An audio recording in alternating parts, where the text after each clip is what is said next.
Yeah. Prayer and pledge. Yes, sir. Better get up there. We'll call to order, and if you'd please join us in prayer and pledge. I'd like to ask to take a moment of silence for our men and women of the Army, the Navy, and Marines for them being over in Iraq, or Iran, excuse me.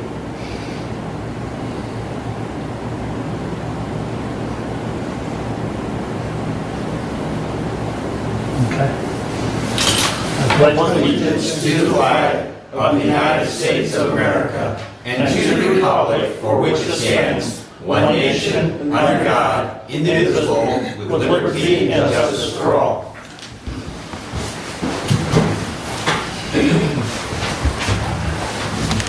Thank you. We'll have our first call out to the public. I'll dispense reading our rule. I think everybody's heard me read it enough. Randy, good morning. Morning. This paper came to me through my uncle, who we've been hanging on to it, and this is a Centennial 1776. This was printed in June of 30th of 76. And on the front page, just happens to have our courthouse, a 1910 picture of it. And so being 50 years later, I'm donating this to the commissioners. I was going to have it framed so we could hang it, but I didn't get that far. So I'm donating it to the commissioners and to do as you will. We'll see that it gets its appropriate Very good. attention. Thank you. You're welcome. Thanks, Randy. Anyone else wish to address the board? Pam, good morning. Good morning. Pam Benzing from Woodbridge Township, and I'm here once again today as a member of the Hillsdale County Materials Management Planning Committee. I'm speaking in regards to the signing of the consulting agreement with Second Nature Consulting to write the materials management plan. The first paragraph of the consulting agreement paperwork says the Hillsdale County Materials Management Planning Committee is entering into this agreement, but the MMPC has never even heard of Second Nature Consulting, let alone seen their proposal for writing the materials management plan. The MMPC last heard from Commissioner Leininger, who is our chair, at the February 26th meeting, where we were told about the proposal from the Hillsdale County Conservation District regarding their proposition to write the MMP, which happened after the Board of Commissioners approved contracting with the Conservation District during your February 24th regular meeting. Commissioner Leininger canceled the March 26th meeting of the MMPC by way of an email from the clerk's office. The MMPC was not given any reason for the cancellation, even after at least one member asked why. Why didn't Commissioner Leininger tell the MMPC that the Conservation District decided not to write the plan after the Board of Commissioners had approved signing a contract with them?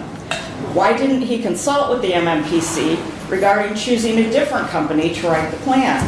Several members of the MMPC are now asking what the purpose of our committee is if we're being bypassed in the decision-making process.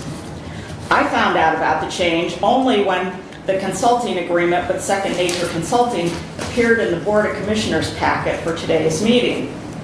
The MMPC as a whole has not been notified of this change. The MMPC is scheduled to meet on Thursday this week, April 30th. So why is Commissioner Leininger pushing to have the Board of Commissioners sign this consulting agreement, which was already signed by Hannah Allen, the owner and operator of the consulting firm, just this past Friday on April 24th, prior to the MMPC meeting, where and when he could inform the committee that the Conservation District has turned down the opportunity to write the plan and introduce the proposal from Second Nature Consulting for them to consider. There are also many questions raised about Second Nature Consulting, which has been in business for less than 5 months.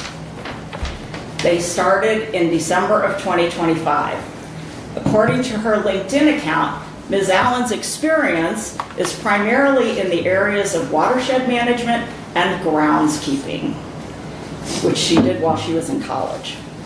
The Materials Management Planning Committee has not been given any opportunity to examine her qualifications pertaining to the writing of a materials management plan.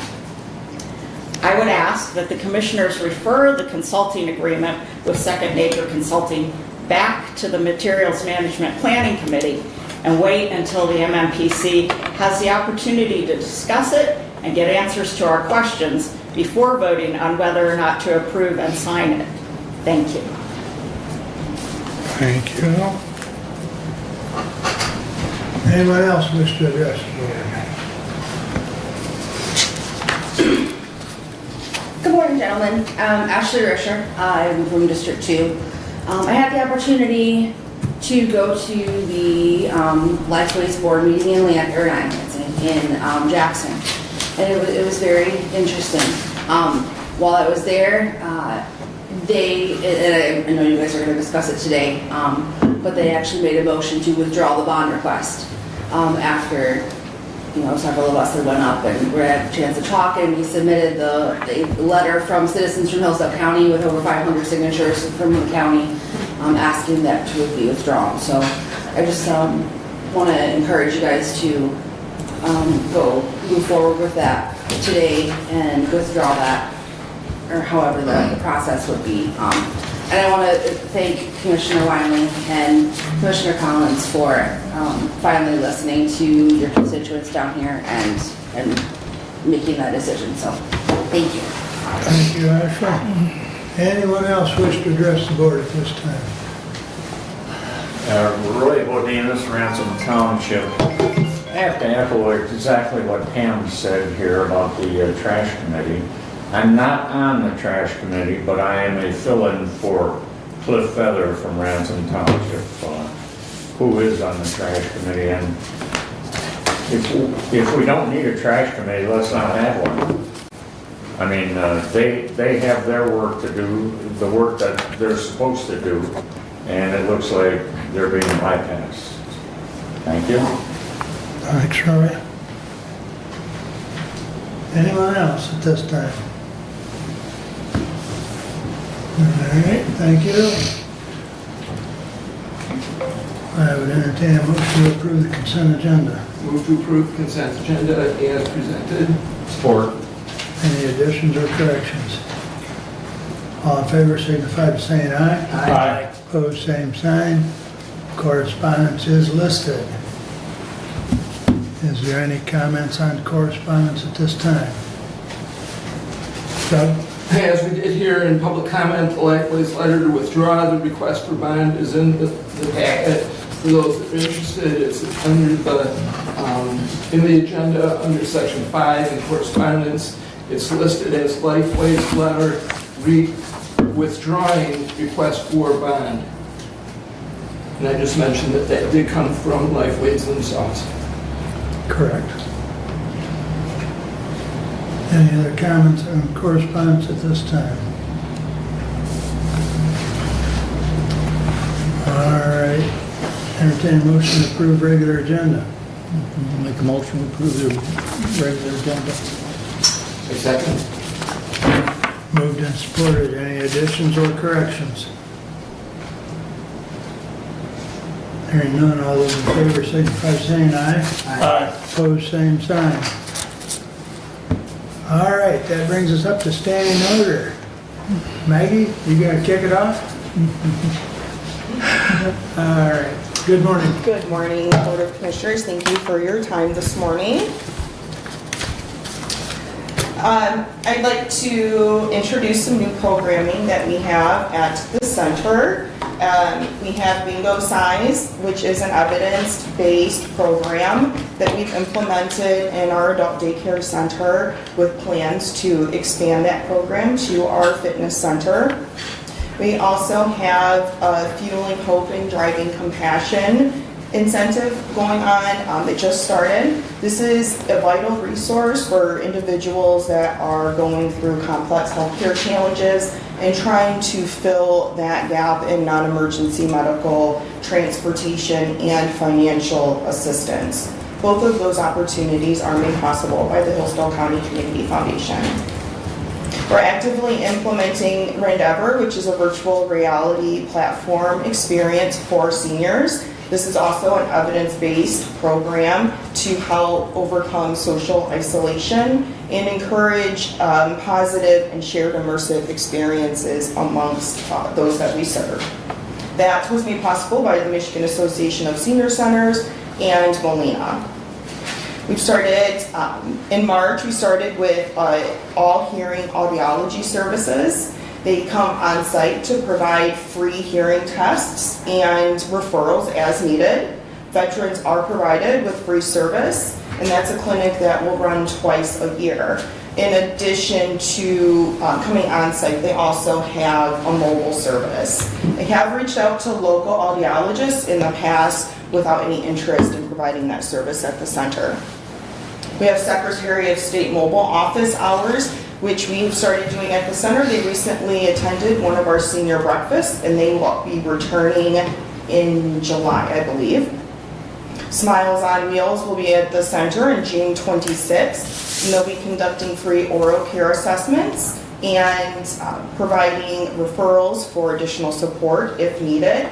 And they'll be conducting a bingo for participants with prizes that will consist of oral care supplies.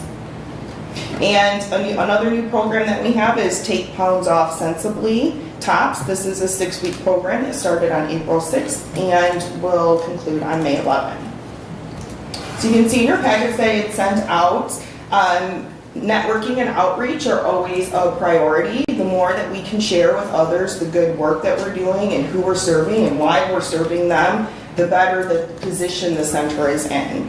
So I am pleased to share that the center was published in the Michigan Health Endowment Fund blog post and LinkedIn for our award of their capacity building grant. Grants are becoming increasingly competitive. There's less funding. Economic instability has played a factor in that. Higher expectations. The shift is moving towards measurable, low-risk projects to projects that have wider gaps in organizational capacity, which means these grants are no longer just about the mission, it's about capacity, which makes them increasingly competitive. So to not only be awarded a grant of that capacity, but to be highlighted in that manner is an honor and can only be done with the tremendous effort of our team, our collective expertise, and our supportive board of directors.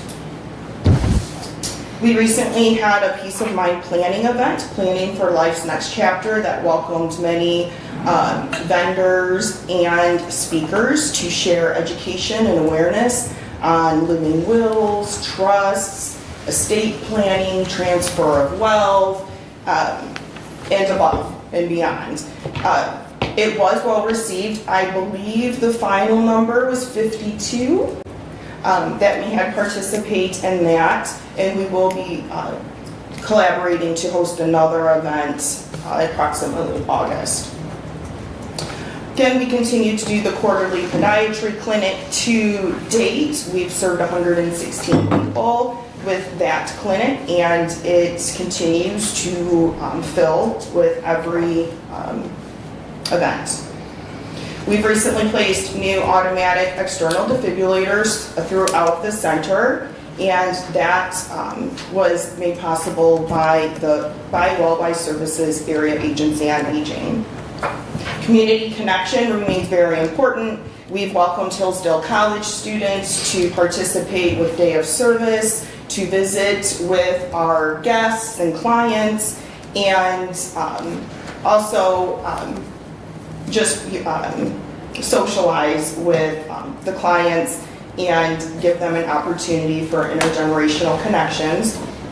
Continue to work with the American Red Cross, Lifeline screening events, and are appreciative of those local leaders that took time out of their day to support us during Meals on Wheels Champions Week, which include Chelsea Lambright on behalf of Honorable Judge Sarah Lisney and Mayor Scott Sessions and his wife, and of course, Bob Flynn.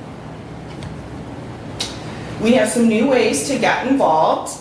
There's a flyer in your packet for a community focus group that will be hosted at the center in collaboration with Wallwise Area Agency on Aging. The purpose of this group is to gain insight from community members and people that are using the services to help guide Older Americans Act funds so we can shape the services to what is needed, whether that be caregiving support, wellness programs, in-home services, or more. We have an opportunity to partner with Senior Older Adult Technology Assistance Program, also called OATS. This helps bridge the digital divide by supporting older adults and sharpening their skills. We do have a volunteer position open for that. You do not need to be a technology expert to do that. I'm very pleased to share that the center is a proud owner of a 15-passenger cargo van. And this gift was facilitated through a component fund at the Hillsdale County Community Foundation. And we are so thankful to the generous donor and the Community Foundation for making this possible. Although socialization is well researched and well documented, and I could provide many research articles showing the importance of socialization, it's often one with the transportation component, especially considering our rural community, that is overlooked with many grant funding opportunities. Non-emergency medical transportation is always priority, and funding reflects that. So we are most fortunate to have support from our community to implement programs to address that gap in services. So we are looking for a volunteer that would be interested in volunteering for a socialization transportation. We initially will be focusing on rural areas such as Litchfield to provide group rides to stores to buy groceries or essential items. We plan to expand use of that vehicle by providing day trips as well. Bingo volunteers we always need. So if you can't or are not interested, please share with a friend and tell them to call us and ask for Elaine Hilliker or volunteer specialist. I'm happy to answer any questions that you may have. For the transportation, do you have criteria for the drivers? You must have the ability to obtain a chauffeur's license. Any fees associated with that would be paid for by the center, but that is a requirement. The AEDs, do they come with any training along with them for staff, or? So we do regular in-person training with the staff, and they are, the format and how you would use those is the same as the previous ones. So, yeah. Secretary of State. So they're coming to the center and providing, Anything that you would do at the Secretary of State, they can do at the mobile office. Renewing licenses, renewing vehicle tabs, things of that nature, which is very nice too for, it's close to our industrial park. So it makes it nice for them as well. so do they have a mobile unit or are they doing it right inside the center? They have a mobile unit. They do it inside the center, Right. but they bring their equipment in that they need to be able to Oh, complete okay. those transactions. Okay. And you don't have the hours listed, are they online or the hours that they're sorry. there? Yeah, I would have to double check on the hours. I'll let you know. I'll follow up with an email and let you guys Yeah. know. Because that'd be handy. Yeah, yes, for sure. I'll make sure I do that. So, all right. Any other questions for Maggie? Next. Thank you. I get the boring stuff. You all received a copy of our audit. Are there any questions regarding that? It's a good, clean audit, very nice. We love working with that manor. And in their opinion, everything was fair, so. Any questions regarding the audit? I'm sure Brent has one. Nope. I'm- Okay. I'm shocked. Then we'll move on to our first quarter income and balance sheet. Couple things I want to point out on the income statement is our fundraising events was very good for the first quarter. That includes a lot of things as in our Thanksgiving appeal, the Great Give, bingo as well, as we're always looking for volunteers. And thanks to that though, we were able to replace the roof, the flat part, above our kitchen, which has a pretty damn good leak. Yeah. So we were able to fix that, and thank you to the community for the help. But first quarter, we ended up with a surplus of $41,835, partially due to the fundraising efforts and the generosity of the community. Any questions? Could you real quick go back on the audit and highlight our functional expense ratio? Sure. Our functional expense ratio was, oh man, 89%. Thank you, Maggie. 89%, which is very good. We always want to be above 75%. But when we're at 89%, that means 89 cents of every dollar is going back into the programs. It is an increase from last year too. Yeah. It's an increase from last year too, Maggie, for you. Thank you, Maggie. So basically what you're saying is that about 11 cents goes into administrative costs. Correct. Yeah. It's not really a finance question, but I just thought, is the center doing a garden again this year out Yes. back? Yep. Okay, okay. Yes, absolutely. Our spring appeal from last year was dedicated to the community garden, and we made a lot of improvements. We're finishing up this year with the fence. Of course, some of these things we can't complete in 1 year because we're limited to our seasons. So that will definitely continue this year. Yep. Okay. Absolutely. All right. Does Dan have an elevated deer blind out back? It's just from my office right there. Okay. Yeah, it's beautiful. So that's, yeah, I assume that fence is to keep the critters out of the yard. Yes, yeah. Yeah, they like to get in there. Oh, yeah, and they'll probably get in there regardless. But there's always such a thing as live traps. At We least use to those as get the well. smaller ones. The bigger ones, I don't know, a live trap won't work on them. No, I doubt it. You have to use a relocation program. Oh, we had a skunk last year or the year before, so that was a lot of fun to deal with. But we got them out of there. In the live trap? Yep. Now, believe it or not, and my cousin's done this, and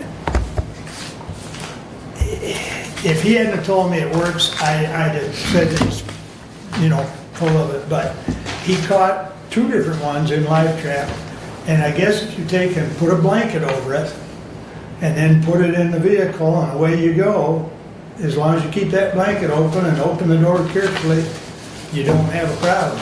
I've done that myself. That's actually how we handled that. Okay. And we weren't trying to catch a skunk. We just ended up getting one. Yeah. Well, you never plan on catching a skunk. I actually got one here a little bit ago in a conibear trap, because woodchucks, Oh, yeah. and they're destructive on our fields. And we left that trap there for a few days. Fortunately, the buzzards kind of took him out of the trap for us, which I'm shocked. Buzzards must not smell the same that we smell. Well, it smells delicious today. All right. Any other questions for Dan or Maggie or? All right. Thanks for the visit. Thank you, everyone. We'll see you next time. See you next time. All right. Was there only, I was like, That's our only standing order, so Kevin, you're up. Well, about the only meeting I had was the Board of Health, and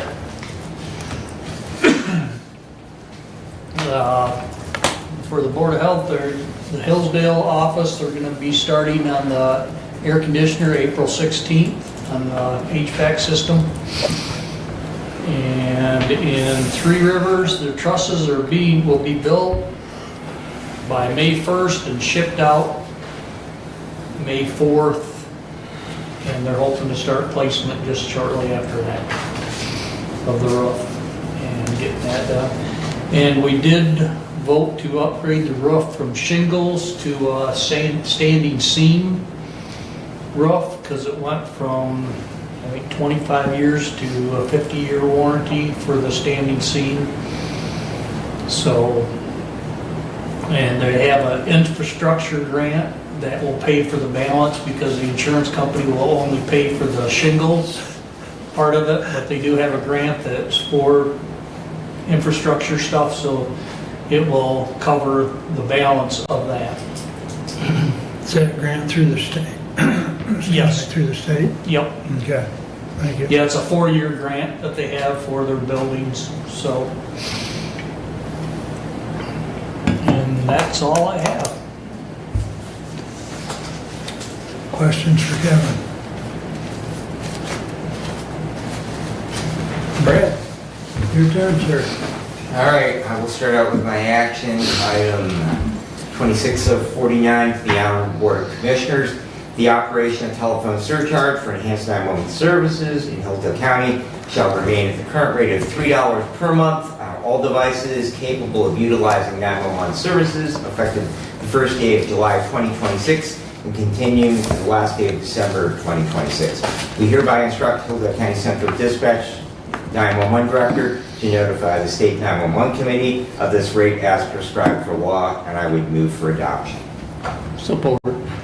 So just a couple of things on this. The first is that you will note that it only runs through the end of this year. The reason for that is because our current 911 surcharge expires at the end of December, and so therefore the request to the State 911 Committee can only go for the duration of our current voter authorized surcharge, and that currently is at the $3.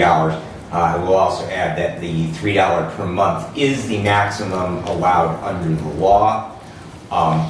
In looking at board meeting minutes from our last meeting last week, current fund balance, and that has been increasing, currently stands at, as of this past month's finance report, at $776,122.94, which is approximately 50% of their annual budget at 911. And so that, if you look back to 2025, that fund balance has increased by, I believe, about $120,000 or $130,000 that they are taking in, at least at this point in the year, significantly more than the burn rate is out there and have been able to put money in the bank. So I'm going to, go ahead. If I may, Commissioner, are they still in the process of upgrading their phone system out there? When you say upgrading the phone system, I believe that there's still a major capital expenditure, over $100,000 that they have to pay out yet. there is, yes. There's a project moving forward with that because of the change in provider. That's a multi-year agreement that will be, I believe, paid for over several years. So to that, we, I believe 3 years ago, maxed out. We have always, in the past, tried to keep maintain a fund balance out there. And so I'm going to offer an amendment to this resolution that we reduce that charge to $2.90 per month per device that can access 911. And so therefore, that would at least minimize the furthering increase in the fund balance in that organization.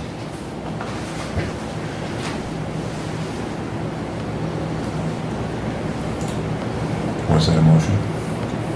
Sorry? Was that a motion? That is a motion. Support.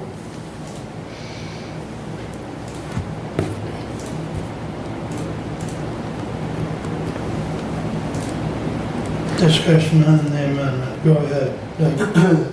What will the change in revenue be with that 10-cent reduction? I did not do the math on it, Commissioner, so, but if they are increasing at an increase of somewheres around $100,000 a year, if we reduce a dime from that, 10% would be 30 cents, so 3% would be, so we'd be talking roughly 3% reduction in that. So we mean about roughly a $30,000 a year decrease in revenue.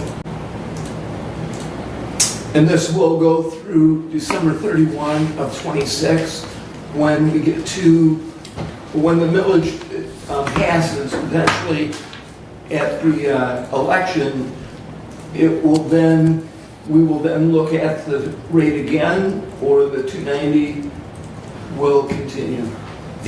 We are authorizing it through the end of this year, so at such a time that the voters would reauthorize it, if they do reauthorize it, then we would then have to pass an additional resolution that would then set that rate beginning on January 1 through June, I believe it's June 30th. So. And is this an annual rate request that's provided to the state? Yes, we have to set it annually with the state of Michigan. So, and the voters authorize up to a maximum of $3. That is the maximum allowed under state law. So, but then... And it's an annual request? Right. Got it. And I would equate that to, that we do have millages, the voted millages, not ones that are for bond repayment, such as we currently still have the one at the medical care facility. We have the one for the 800 megahertz radio upgrade. That can only be the amount required to satisfy the bond payment for the year. But things like the senior millage, the ambulance millage, we actually have to set those. The voters are authorizing up to a maximum of $1 million in the case of those two. But every year we have to set those millage rates, so we can collect anywhere from 0 up to that. And it's very similar right here. This is not a millage, this is a surcharge on devices. But we likewise have to set that amount every year. Thank you. Commissioner, just a point, the medical care facility debt millage is no longer in place. We have satisfied that then? We have Okay. satisfied that. Okay, thank you. That was levied for the last time in '25, the final payment here in '26. Okay.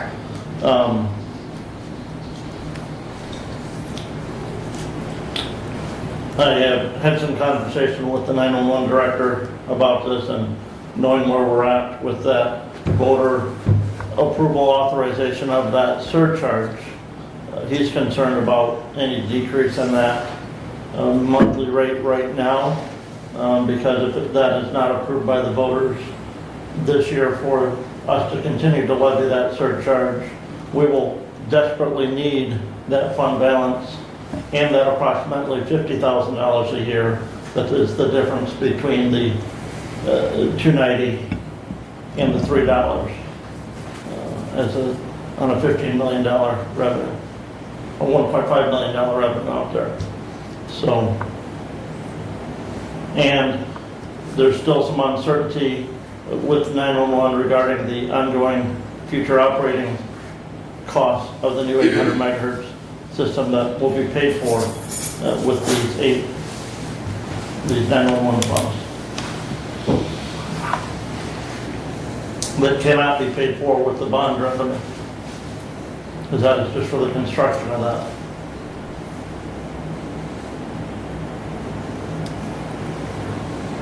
Was there any discussion at the 911 board meeting on $3 versus $2.90? No. Okay. No, it was presented to make the request for the $3. And Okay. that has been the same request for the last couple of years. So Mhm. historically, that we have kept it below that. And again, it reflects in the fund balance, and I would just simply go back to the discussion that we have in regards to our fund balance here at the county and all the units of government. This brings them down to about a 50% fund balance. And I would say that we would want, and particularly in light of that we are going to be going back to the voters and asking them to renew what will now be the request for a forever tax, that showing that we are willing to modify that based on the needs for it, rather than to just simply build up a fund balance, I believe is good public policy. We have the opportunity to set that rate each year, correct? Correct. I would feel much more comfortable once it's reapproved at reducing it than I would be right now. Because we don't know what the future holds right today. My crystal ball is not that clear. Well, and to that, Commissioner, I would simply say the current surcharge ends at the end of the year regardless. I know And that. so whether we collect that additional dime for the 6 months or not, we will not have a 911 system operational if we do not have the surcharge. It's just that simple. Further discussion on the motion to amend. So the 290 only runs through December Correct. of the end of this year. Correct. Well, even the $3 currently would only run through December 31st of this year. Yeah. Yep. However, Thomas already has a letter from the state that if this is reapproved in August, it'll get continued on through till June. So that's not necessarily a correct statement that the 290 will only go to the end of the year. The 290 would, assuming... The language of the resolution as presented ends through, so we would need to You'd need continue to that readdress it in authorization. December, yeah. Well, but would we, because I believe the statute, how does the statute read on that, Commissioner? I believe the statute requires that the county notify the state by a date in May of that assessment surcharge, and once May passes, you can't modify that with the state until the following May. However, in my discussions with Mr. Whitaker, originally the discussion with the state, and he requested clarification, the discussions were, we could not even do this because it did not go for an entire year. In other words, it did not go from July 1 to June 30 of 2027. But then after further discussion with the state did say that we could, because the voters have authorized it through the end of the year, that we could go ahead and collect it for the balance of the year. But the authorization to the providers to collect the surcharge from the state will end at the end of the current voter authorized period, which is December 31, 2026, unless the voters reauthorize it. So we're not going to be able to collect beyond that. So, and therefore the language of the resolution as prepared by Mr. Whitaker. This is not my language, this is his.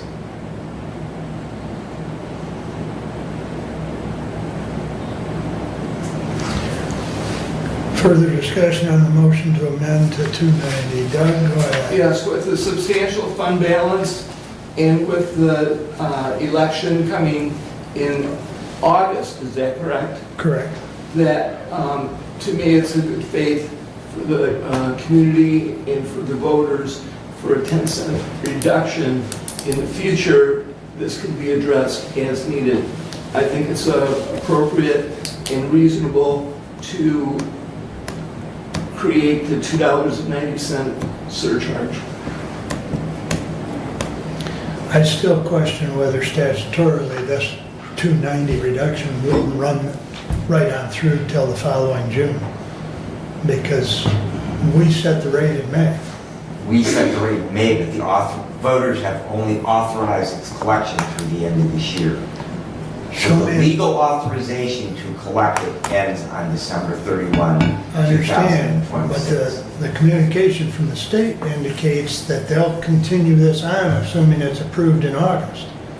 If it's approved in August. Correct, If it is approved. correct. And I would go back and argue again for, that we're building up a fund balance in excess of over $100,000 a year. So at what point is enough of a fund balance? Isn't some of that fund balance committed to updates as Commissioner Perhaps Lang $100,000 of it. did? Yeah, So that would still leave them, if they are gaining at over $100,000 a year at the current collection rate, they would still collect within the year the amount necessary and still leave them $750,000 in the bank.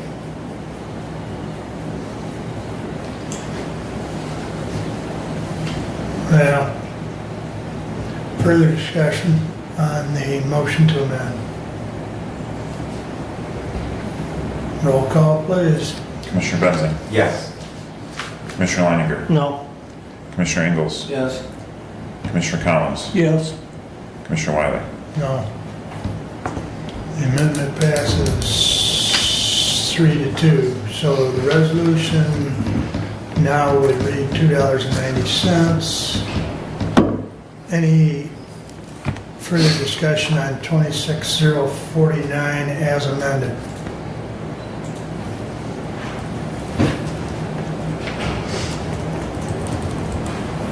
We will need a roll call on 26049 as amended. Commissioner Leininger? Yes. Commissioner Ingalls? Yes. Commissioner Collins? Yes. Commissioner Wiley? No. Commissioner Benzing? Yes. Passes 4-1 if I'm not mistaken. Correct.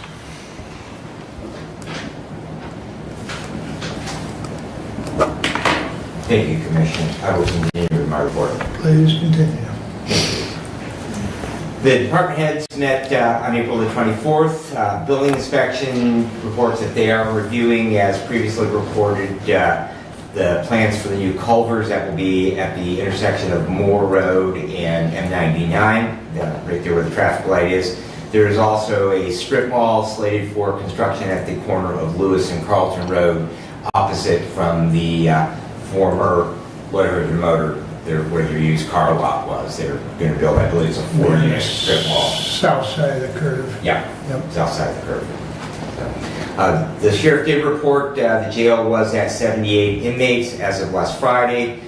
They have 10 inmates in the Suboxone program, and he is planning on doing a surplus vehicle auction. He has a number of vehicles from the department that they are planning, and that will probably be an online. There also is some discussion, there might be some trade-in program possible with Enterprise in regards to acquiring a new vehicle, but his plans right now is to do a vehicle auction with those. The 911 board did meet on the 15th. They are working on updating their operating policy guidelines for the 911 board and also a revised public comment policy. They do have 2 open dispatcher positions, and the newly created IT position is also now up and posted. In regards to the radio system, they will be moving the law enforcement portion, hopefully will be what is being referred to as a soft move by late May. So the system will actually be able to be used by law enforcement hopefully by the end of May. Fire department testing will begin in July. That will be the most number of agencies, the most number of personnel, and so that will be a relatively larger one. They have completed both the train-the-trainer sessions now, and so those people who are now trained will be going back to their various departments to conduct those classes for personnel. And the system is still on track for a late August, early September, fully operational online. Emergency management reports they will have siren testing on May the 4th at 6 p.m. And Jason has been working on dam and emergency water level emergency plans for the state. Nothing really imminent here, but we've all seen the news from northern Michigan over the last week or so. and the state was very, very concerned about dams all across the state, as they should be, being the dam failures they had a few years ago.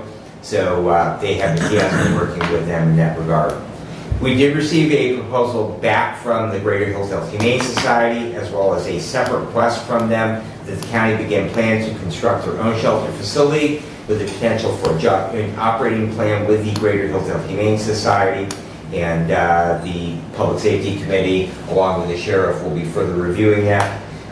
Tomorrow, Commissioner Ingalls, the sheriff, and I are meeting with officials from the Cascades Humane Society in Jackson to discuss with them also a proposal. And after that meeting, we are hoping that they will also make us an opportunity to partner with them as well.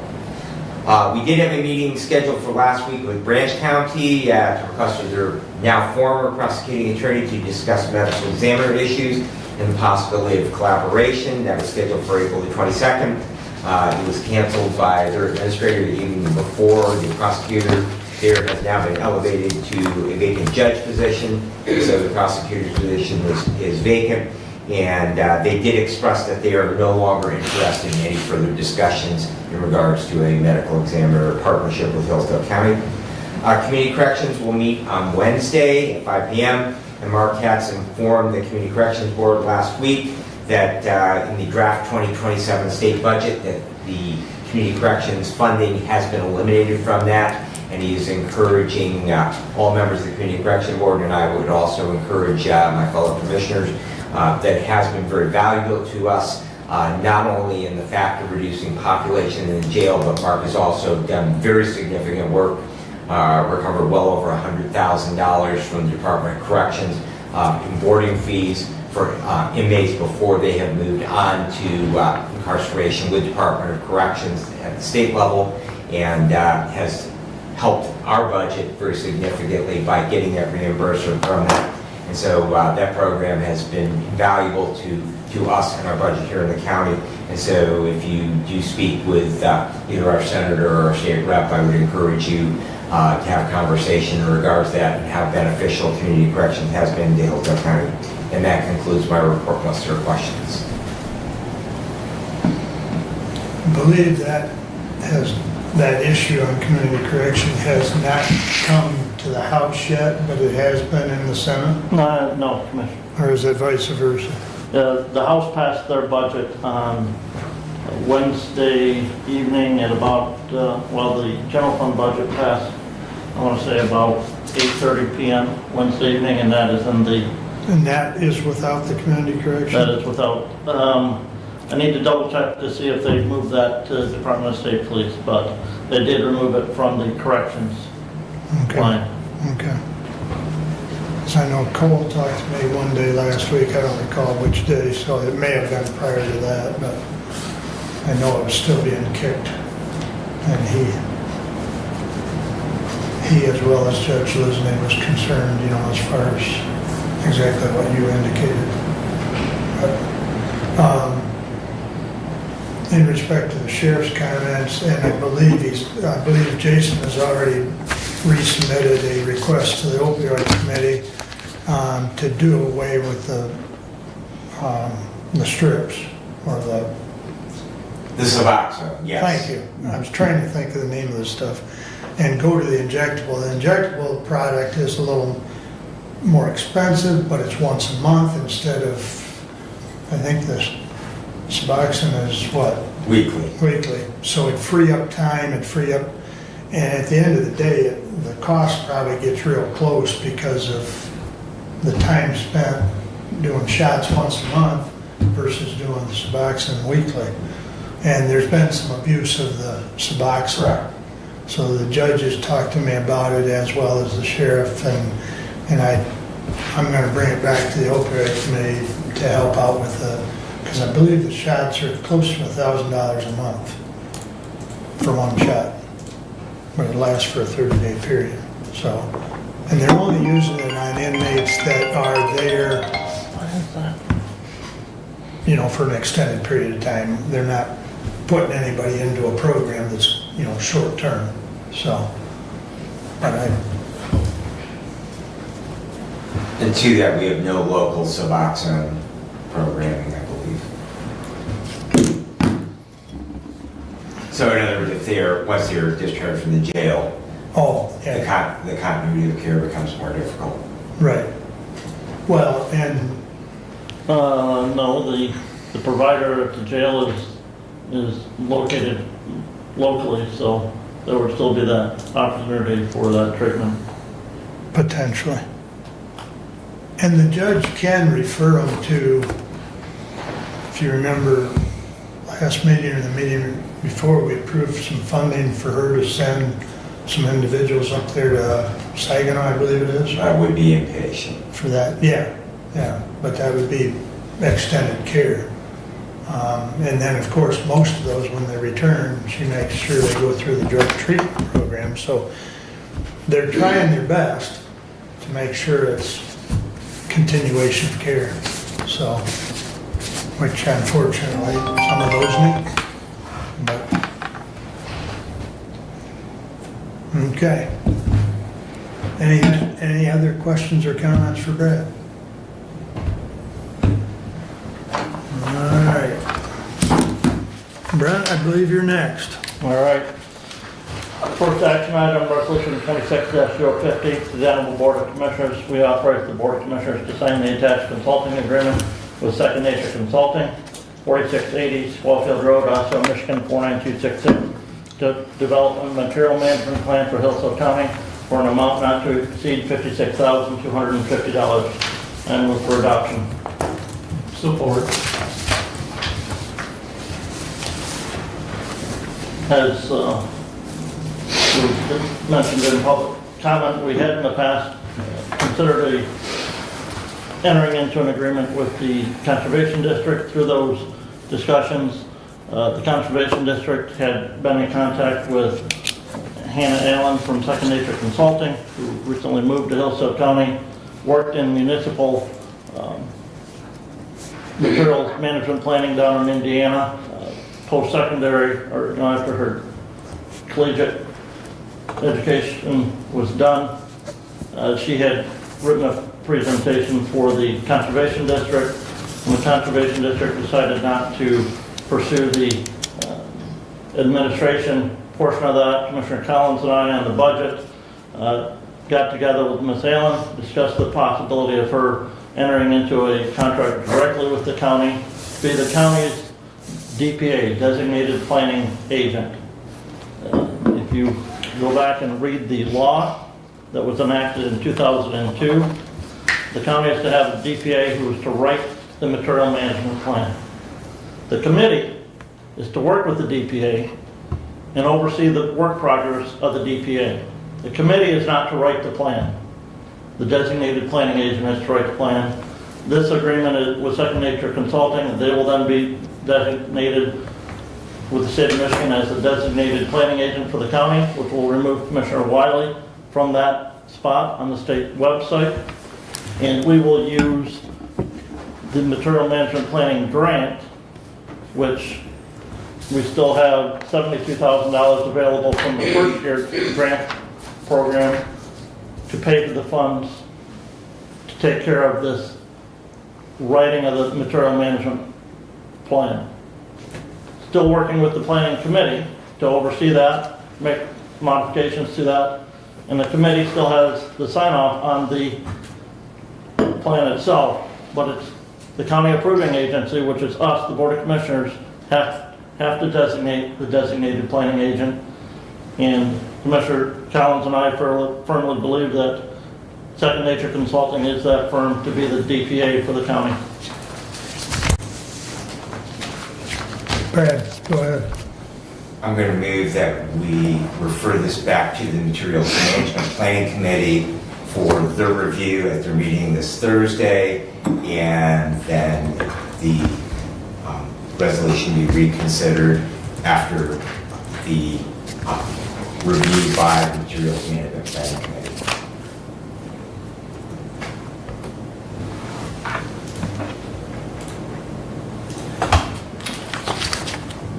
I didn't get all that, but I got the gist of it. It's a motion to move. I got a motion to refer this resolution to the Materials Management Planning Committee.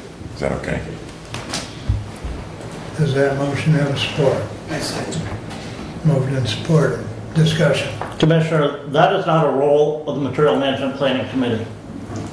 Per the statute, the Planning Committee's responsibilities are to direct the DPA in the preparation of the Material Management Plan, to review and approve the DPA's work program under Section 11587, subsection 4, identify relevant local materials management policies and priorities, ensure coordination of the preparation of the material management plan, advise counties and municipalities with respect to the material management plan,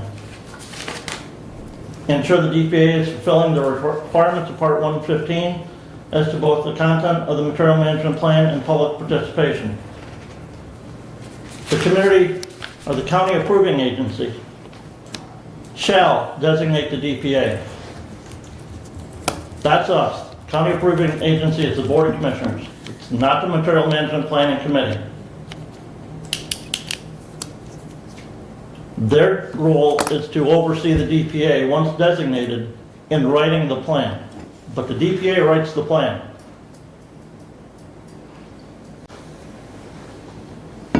And I would ask, what is Lenawee County's designated planning agent? I believe their Materials Management Committee is writing their plan No, Commissioner. for Lenawee County. No, Commissioner, they are not. I would have to look up on the state website and see who their DPA is, but it is not their committee. They have we are the only one that the chairman of the Board of Commissioners is listed on the state website as the DPA. I would also ask that this body approve the Hillsdale Conservation District as their designated planning agency. There is no change in that. So they are still our designated planning agency by this body. That was not what the resolution said, Commissioner. The resolution did not designate them as the DPA.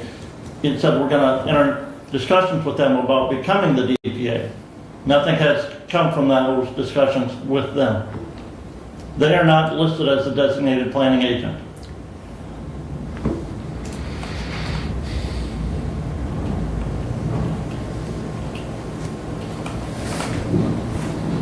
That resolution was just to go into talks with. And I think that we are abrogating completely the idea behind the statute that the state set in regards to what the Materials Management Planning Committee is and does. Why, Commissioner, I think the people that have been serving on the Material Management Planning Committee were told that they're going to be the ones writing the plan, and that is not what the statute says. The statute says the DPA writes the plan, presents it to the Material Management Planning Committee for review and sign off, but it's the DPA who writes the plan. Do you want the statute, Commissioner? I have it here. I've read through the statute. You might recall that I was actually the one who first forwarded forming a Materials Management Planning Committee for the county. Commissioner Ingalls took that duty over from myself. And so you are actually the third person who had responsibility under that.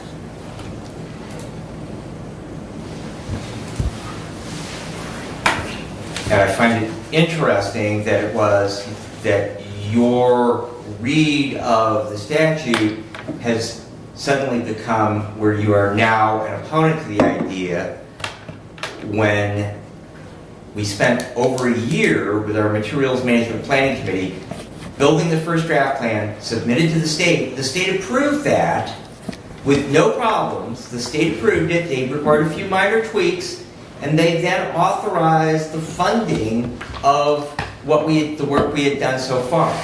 And so consequently, that was evidently acceptable to the state at that point, and why the continuation of having our Materials Management Planning Committee write a plan for our county with representatives from our county. I don't understand why that is so problematic. What you read into the statute is what you read into the statute. But what we had done so far had been acceptable to the state. They authorized funding for the work that had been done so far, and in our second year, they would have completed the plan. In fact, it was stated that we were darn near ready with what we already had.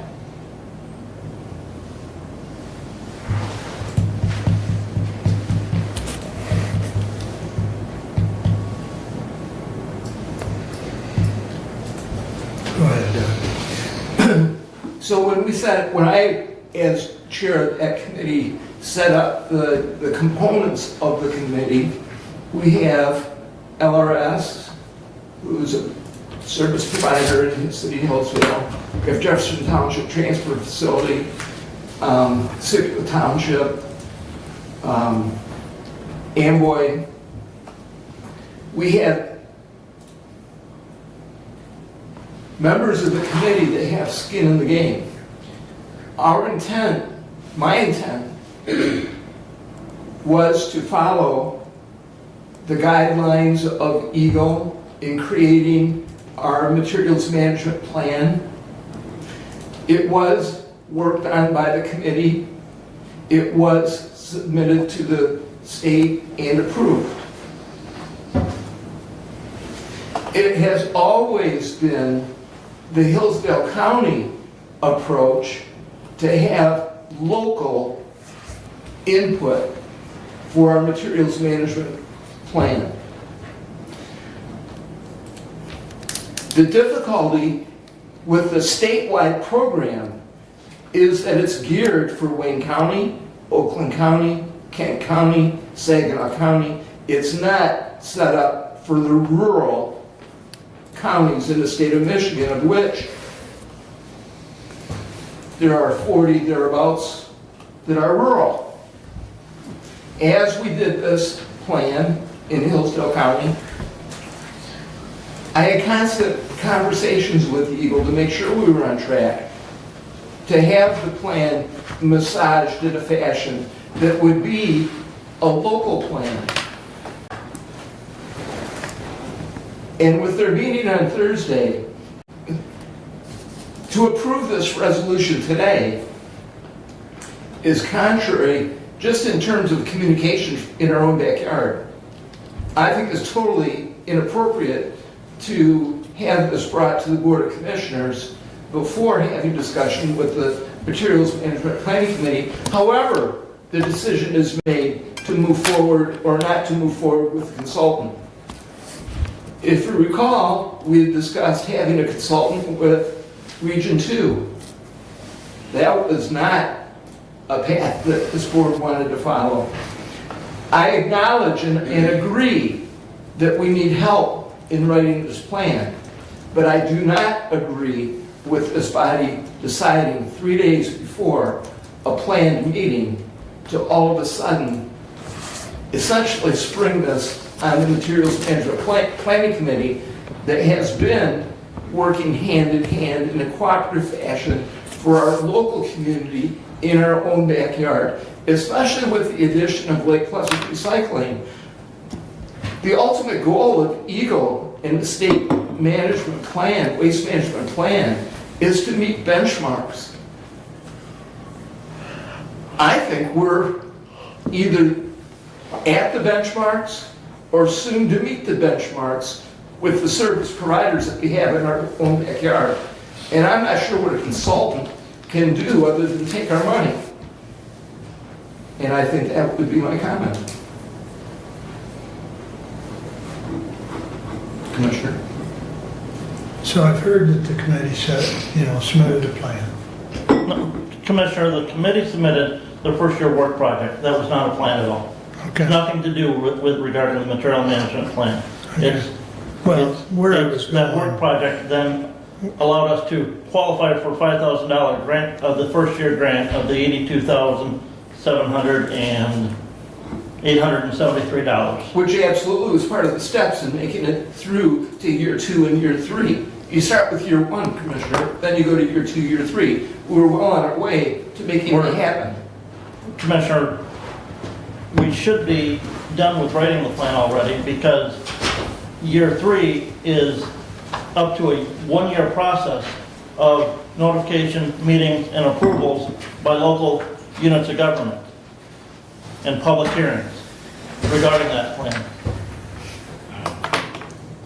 And my first conversation that I had with our contact at Eagle says, you guys need a designated planning agent to write the plan. Every other county has one. You're the only one that doesn't. Well, to that point where I was going, because I'd heard that, their plan, that's what the word used was, plan, submitted. So my question, quite frankly, is why am I still listed as the DPA? Because Okay, you are the DPA. I understand that. But if the committee's gonna be writing the plan, the committee should be listed as the DPA. The committee can't be, Commissioner. It has to be one individual. Well, I understand that. I'm just trying to make sure all the pieces So here. as we set this up, Okay. it was totally set up with the Board of Commissioners having the final say and the word, so to speak. And Correct. as chairman of the Board of Commissioners, that's how your name got put there. Oh, I'm fully aware of how it got there. I'm Yeah, just and that's saying, why- if there's been a shift, then that needs to be No. shifted. As the state says, okay, our notice of intent right now to complete the plan lists the Board of Commissioners and Chairman Wiley as the person to write the plan. So Commissioner, are you ready to present a written plan to the Material Management Committee on Thursday for them to review? No? No. We need that DPA, the entity and the individual, to write the plan, who spearheads that, still, and works with the Material Management Planning Committee. The committee is still there, still vital, still important, because they have a role to play in that process. So I think if you truly want to work with the committee, that's something that you do on Thursday and bring this back to our next meeting. Commissioner, you're the one who in January, at our January 10th meeting, said, I resigned from that committee, I'm done from it. I will tell I'm still you, part of this board. I will tell you, Commissioner, without a designated planning agent, and this board approves it, I will take the same approach. But this board has to have a DPA to write the plan. We have one. I thought it was designated right now on the state website. It's Commissioner Wiley. I'm not gonna write the plan. I have no knowledge in this. Well, I believe that you probably are listed in a lot of other places, Oh, I Commissioner, where agree. you have no knowledge, but you sign off on. So I don't see this as any different. The only thing I know is trash goes in the hole. And not necessarily my landfill, it's somebody, designated site, but, anyways, we're getting off track. The motion was to, refer this back to committee, and I guess my only question is could this wait until the next board meeting? Commissioner, we are a year and 9 months from when the call for the material management plan was issued. It's supposed to be done by July of 2027. And once the plan is approved by the material written, and then approved by the Material Management Planning Committee, and then by the Board of Commissioners, there has to be public hearings held on it around the county. There has to be sign off from a supermajority of the local units of government, or if given certain amount of time to sign off on it. And that whole process itself can take up to a year. So we're already behind the 8 ball on getting the plan written to go to that next step. So with the timeline you just described, it sounds like we can wait till our next meeting.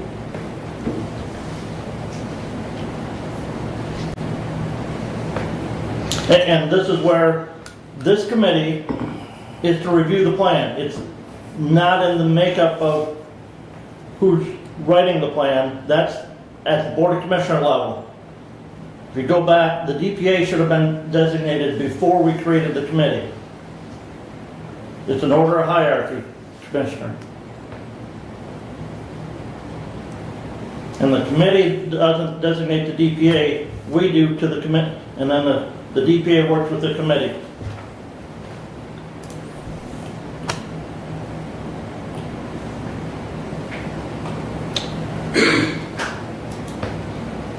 Further discussion on the amendment? Not an amendment, it's a motion to refer. Correct. So the motion to refer back to committee, vote? Roll call, please. Commissioner Ingles, Yes. Commissioner Collins, No. Commissioner Wiley,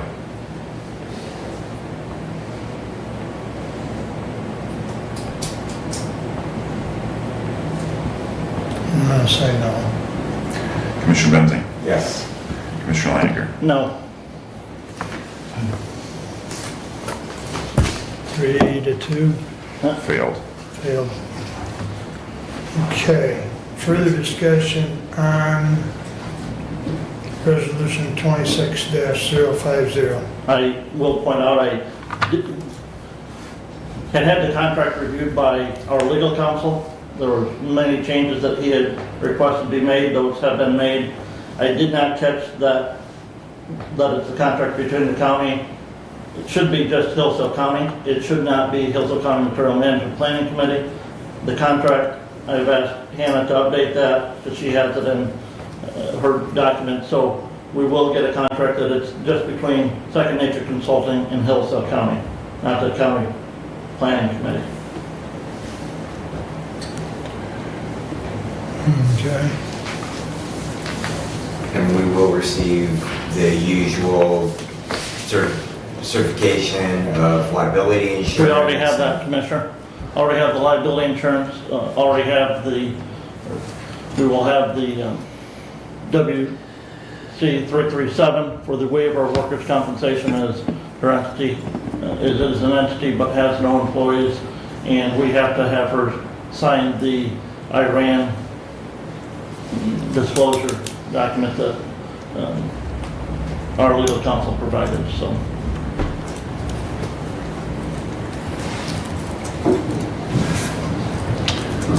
Any further discussion? Roll call on 26-050. Commissioner Collins, Yes. Commissioner Wiley, Yes. Commissioner Benzing, No. Commissioner Leininger, Yes. Commissioner Ingles. No. Passes 3-2. Please continue. Thank you, Commissioners. As Commissioner Collins indicated, the work that's being done at the Health Department, both at our office here in Hillsdale and the office in Three Rivers that was damaged by the tornado, just over a month ago. Yeah, just over a month and a half ago now. And as he indicated, some of those, the changing in the roofing material over there from asphalt shingles to standing seam metal is covered by facility improvement grant that the health department received. It's that same grant that's paying for the upgrade to the heating and air conditioning at the Hillsdale office, and is also, we also use to pay for the carpet and painting upgrades at the Hillsdale office. One of the items we discussed at our meeting is, should we consider looking at updating the roofing material here at the Hillsdale office, as well as the standing seam metal. I believe they said that roof was last replaced in 2008. That's right. So it's 17 years old, getting to the end. They're not sure exactly how much of that grant funding that we have left there, but as part of the lease agreement between the county and the health department, they have been setting money aside both for the Three Rivers office and the Hillsdale office for the building improvement funds there. And actually, Three Rivers is more than the $72,000 that the contract requires. And they're happy that they've been doing that, because now just seeing what a roof costs to replace, even just for replacement of shingles on that roof. So at our Wellwise meeting last week, we did have our audit presentation as well. That was an audit that was also done by Mayor Hysterian, and that was a clean audit. Everything looked okay on that, and for the federal audit, that the single audit that was required, as part of that. There was we also completed the CEO evaluation there for our CEO who started just a year ago, and she received a satisfactory evaluation and is continuing to go forward. The personnel committee will work on her goals then for the next year in leading the agency. There was a change made to the bylaws of Wellwise Services, Area Agency on Aging, that changed the election timeframe for officers for the board from our May election to our May meeting to our October meeting. That coincides with the fiscal year for the agency to then run from October to September for officers at the agency.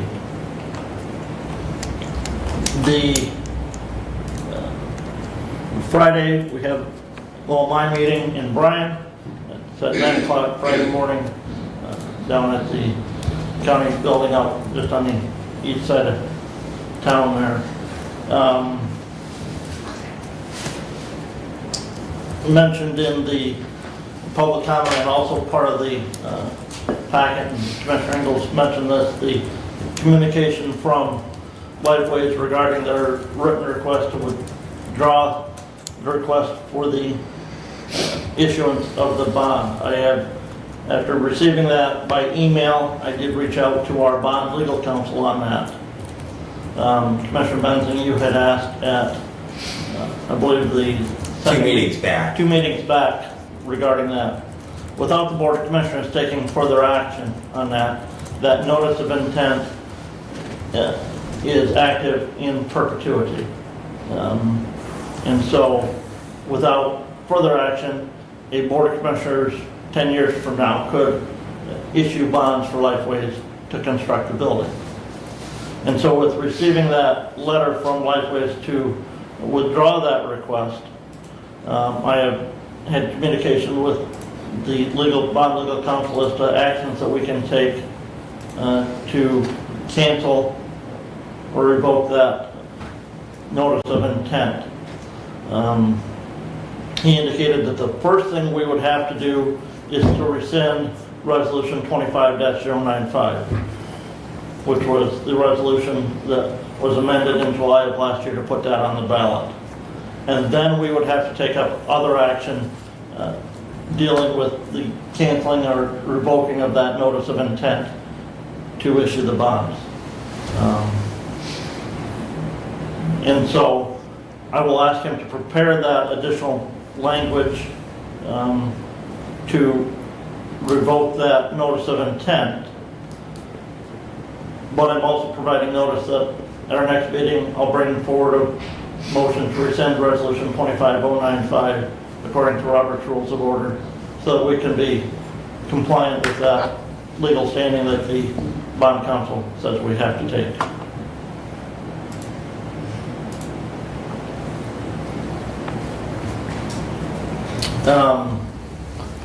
Commissioner, you indicated regarding the House budget, the Michigan House of Representatives did pass a budget last week for the 26-27 fiscal year for the state of Michigan.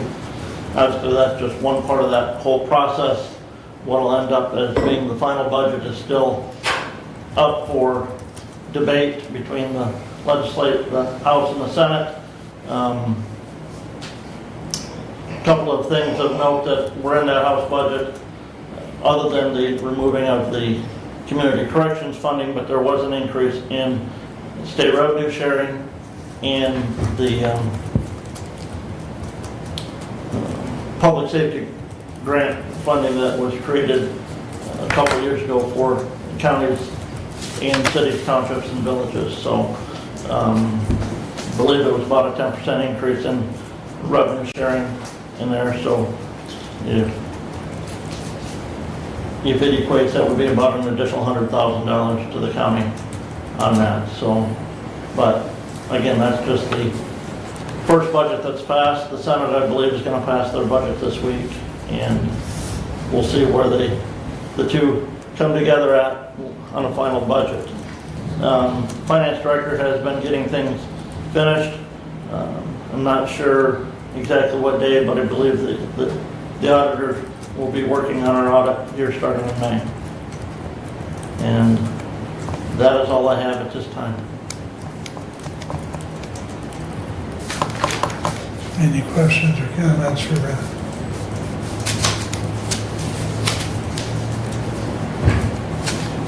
Doug, your turn. Thank you. Thank you for taking up my slack from my absence at our last meeting. I appreciate it. I did follow the YouTube as I could.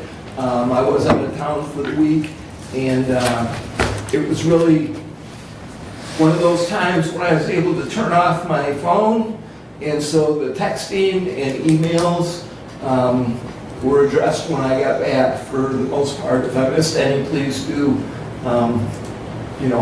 send it again if there's still a question. But thank you, commissioners. My comments today are regarding the relocating of 2B District Court. Currently, Facilities has presented 5 concept drawings for 2B District Court. Commissioners, in addition, have reviewed 3 outside properties. Work is currently underway with an architect for 25 Care Drive. Board of Commissioners and the Budget Committee has rejected all of the presented options. The stated direction from the Budget Committee was to find another location or a lower price for 2B District Court. However, when the direction from the Budget Committee came to find a new location or a lower price, no specific alternative location has been suggested by the Budget Committee, and no concrete target price or cost reduction proposal has been provided. I would ask directly to the Budget Committee, what solution are you proposing? Commissioner, we went over numerous options for what we could cut in county government to provide adequate funding to cover the cost of bonds that we would have to issue to pay for a $4 million renovation at 25 Care Drive. None of those were palatable solutions. And those were just some. I mean, there could be numerous others. I will say, my personal view, and we've heard from numerous constituents over the last couple of meetings as well, that we spent, combined with the HVAC and the windows and the block work, north of $12 million on the historical courthouse.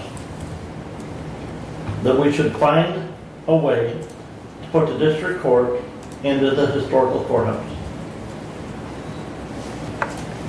And I guess that's what I'm asking. How do you do that? We've been told by consultants that it can't happen. Chairman of the Budget Committee seems to think it can. I'm asking, as the facilities chairman, truly to the budget chair, how to make that happen. I think, Commissioner, you go back to the plans that were drawn up back 10 years ago that had the district courtroom in the old county treasurer's office building, or room, and the clerk's office was the district court offices. We may have to take some staff out to Lifeway should they decide to relocate and vacate 25 Care Drive, because we give them notice that, we want that building for something else. That would not require a $4 million renovation to 25 Care Drive to put additional county staffing out there.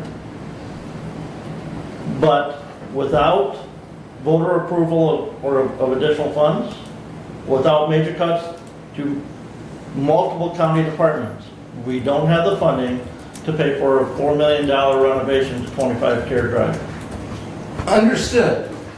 And you just mentioned with materials management, the importance of a timeline that's looking down a barrel, so to speak. With Tooele District Court, we have a hard date of October of 2028. And while it's nice to talk in theories on what we can't do and what we maybe would like to do, as Board of Commissioners, we need to have something a little more concrete than conversation. We need to begin the action plan of where we're going to land. And we're stuck. Thus my question. And- We need to get to that moment where we can move forward, and something concrete is what I'm asking. And I would say we still have the old probate office space in the historical courthouse, and it's still not being used either. So in terms of planning, we've got an election room as well in the courthouse that may need to be relocated. We have currently negotiations with Michigan Works Southeast, 21 Care Drive. They don't use all of downstairs. It may be possible to utilize some of those spaces as well. This is a little bit new information that I just had in the last week or so, but those spaces in the negotiations, it's come up that there's maybe 4 offices downstairs at Michigan Works Southeast that could be utilized.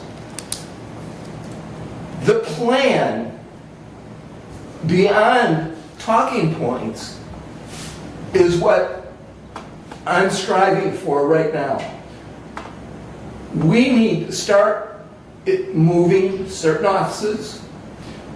Our facilities department head is retiring as of May 1.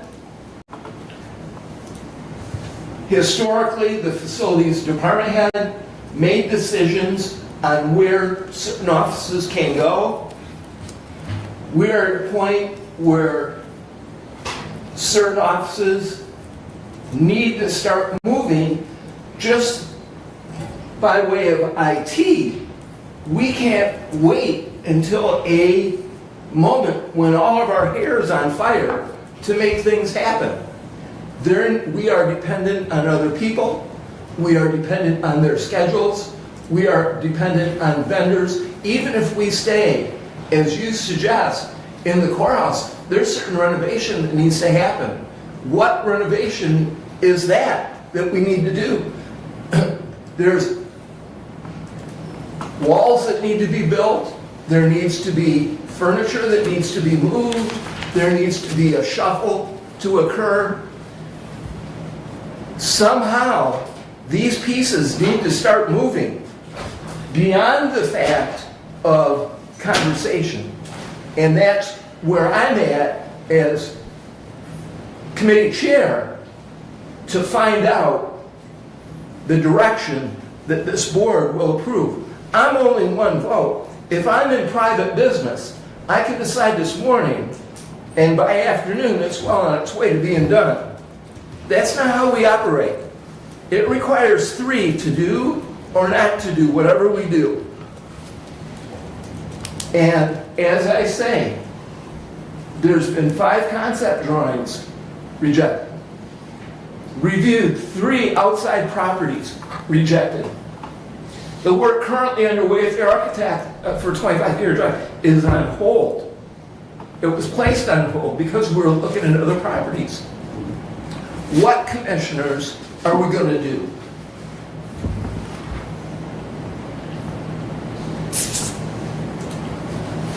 And I would remind the commissioner that after, and I don't know the final total that we have spent with the architect on 25 Care Drive.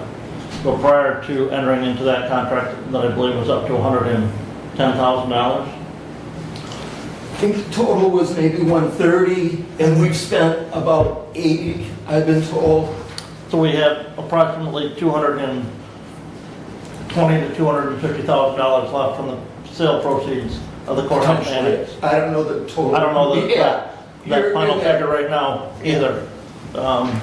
And so, looking at what funds we have available, that is our limit, to me, that's our limiting factor as to what can we afford with the funds that we have available. And so that I hear you clearly, at our historic courthouse, your suggestion is district court, probate court, and circuit court in that building. We move all of the administrative staff from to the district court into the courthouse. Whatever doesn't fit gets moved to some other location. And whether it be, and Commissioner, whether that be to be district court, or whether that be some of the drug court staff that's at the courthouse in the second floor right now. Some of the probation officers, whether we find another location for them as well. So it could be that the court, to be district court itself is in the courthouse, and at to be district court, you're suggesting staff could be at 25 Care Drive. Potentially part of the clerk's office comes to over here, so that we could move some of that non-court function out of there, because we've also heard, we need stricter security entrance to the courts. And one of the limiting issues there is because of the vital records that are done in the historical courthouse, the CPL permits that are done at the historical courthouse. Limiting that access to somebody carrying their weapon with them when they go to get a CPL license or renew a CPL license. And I would also argue that early voting has the same implication. That's correct. And I would also say that the prosecuting attorney is not a court function. The prosecuting attorney is a separate elected office, and so therefore that the relocation of those offices to another location in lieu of seeing that court personnel, court staff be located within that, what potentially would be a secure building, and moving the prosecuting attorney to some other location outside of that secure envelope.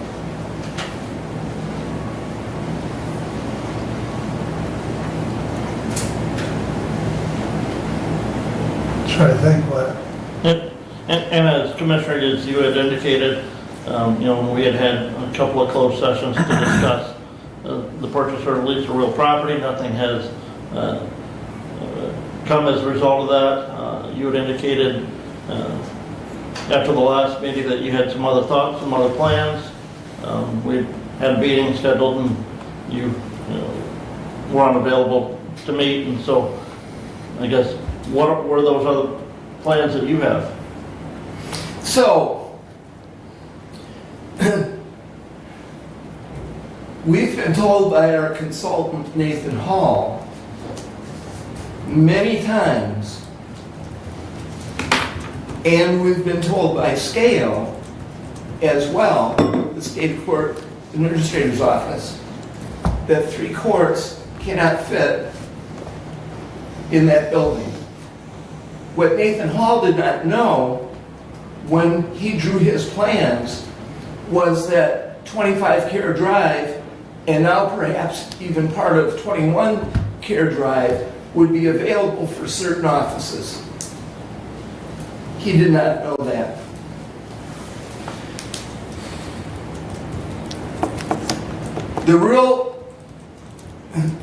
And it was also said that you cannot fit a size 12 foot in a size 9 shoe. So my plan, that could be something that's doable, is to build a court-sized building in a parking lot that houses enough space at the historic courthouse that houses enough space for the court and maybe some interview rooms that would be built at a less costly dollar.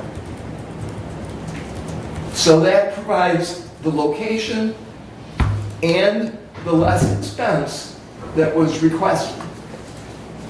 And I thank you for helping me get to that point.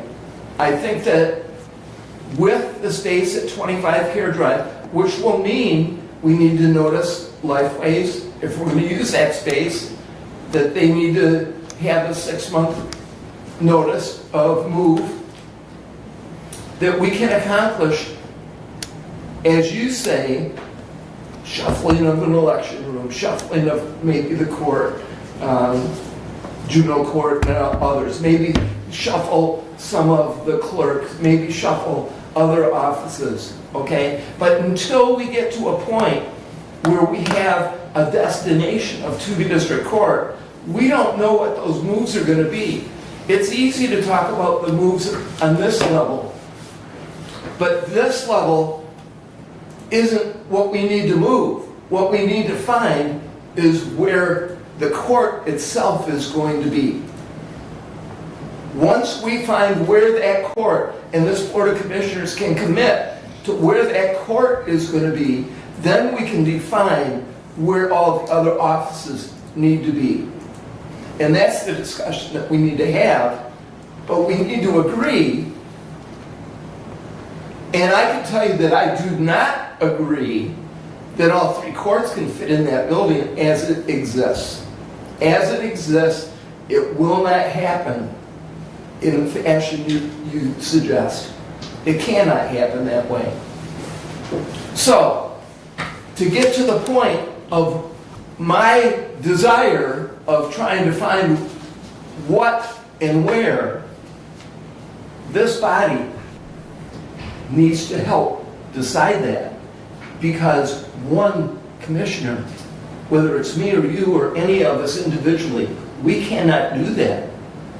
So what do we want to do? I understand that you have now set a parameter of the $220,000. I hear you say that. That's not, it's going to cost more than that. It will cost more than that. How much it's going to cost, it depends on what we all decide. If we're going to move forward with 25 Care Drive, it's going to be very expensive. We did not know that we were going to need a steel beam in that roof. We did not know that we were going to need 3 steel beams as foundation in that building at 25 Care Drive when we started. When we first started discussion of moving to the district court, my thought was, it's already got offices, it's got a big conference room, this is something we can utilize. We have since, by spending the money with the architect, found out that that is not the case. Now, with that clock turning, and that timeline of October of 28 in front of us, what are we going to do? Chairman? So Doug and I had a conversation the other day because there was some discussion of moving Deb down to Ferris Street, correct? And some other potential moves. And my comment to him was, is our focus needs to be on to be district court, and any moves we make need to be with that in mind. So if you move person A to location XYZ, that's got to be part of this overall plan that Doug's trying to get an active discussion going on. And so that's, you know, I don't, in a perfect world, it'd be lovely if we could get district court in that historic courthouse. I'm just not sure we live in that realm based on the information we've been told. But I also think that maybe because of our financing, I think it's time to have another conversation with the judges. And understand, you know, Commissioner Ingles has pointed out the comment from Nathan Hall from National Center for State Courts and State Court Administrative Office. I would say, unfortunately, neither one of those provide any funding to the county to pay for the facility that they think we should have. The taxpayers in Hillsdale County provide the funding to the county. And they expect us to live within our means and to house those facilities that we have within the means that we have. I think even with the, just a minute, Brad, if I may, Doug and I have talked about the concept, if you will, of putting a district court building and taking up part of the parking lot. But there again, it comes with a price tag. Now, we save the cost of ground because we already own the ground, but we've still got the cost of a building, which we don't have the money for. So, you know, conceptually, it's a great idea, at least in my opinion. Financially, responsibly, not so much. Go ahead, Brad. Well, first of all, I would say that at least some discussion with the judges might be able to take place on the meeting that we have scheduled for May the 1st, even though that was not the reason that the meeting was requested for. It was on another topic, but we will have the judges there, and so therefore that we can have some discussion with them, at least initially, and see if they would be willing to come, whether we schedule a work session for the full Board of Commissioners to have that discussion with the judges, or the judges come to a regular meeting and we place them on standing order. That probably is more difficult on a regular Tuesday meeting because I know that the courts generally tend to be more available later in the week. So it might be better to schedule that discussion, but at least we could have the initial steps in that at that meeting. So, and then my other comment is to Commissioner Langer. Commissioner Langer, you are correct as far as the state providing the funds, but the state also is not in the business of protecting us from ourselves. And we made this problem. We made this problem. We had a house for 280 District Court and we sold it. So now this body has to come up with a solution. Not the state, not the judges, this body that created the problem has to come up with a solution and the funding.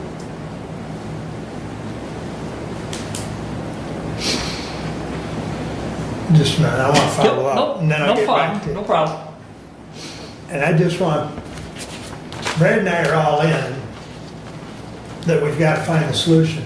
But just as a friendly reminder, Brad and I did vote no to sell that darn building. So, but we've talked about this, it passed by the board, we've got to, you know, we've got to move forward. But to his point, we did vote no on selling that bloody thing. So, and just if I may follow up with that, I'm all in to find a solution. Even though I voted to not sell that building, it is a collective problem of this body, but it is a problem this body collectively created. And so we collectively need to find a solution, not anyone else. correct. Which I'm trying to do in a huge way. And I realize that selling that building is something we can look over our shoulder. We do need to move forward in some fashion, and you know, options have been presented,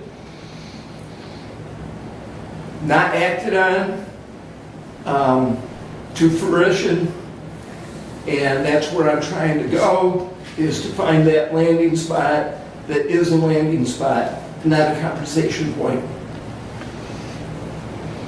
Kevin. Does the early voting, I don't know if this is for you or Magic. I'll let him address it if it's. Does the early voting necessarily have to be in the city of Hillsdale? No. So we could find another location. with other cities Yeah, possibly. Commissioner, there would be some cost.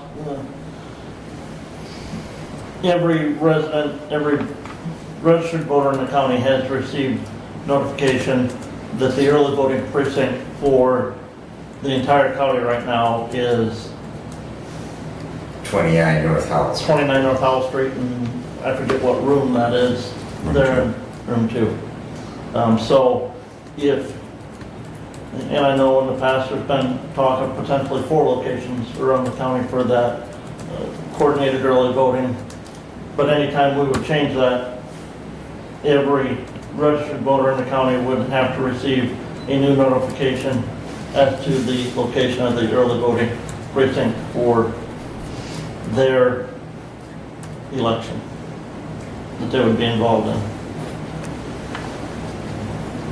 And just to follow up to that, Commissioner, is that the city really is central. Not every county seat is located in the center of the county. The city of Hillsdale is reasonably central.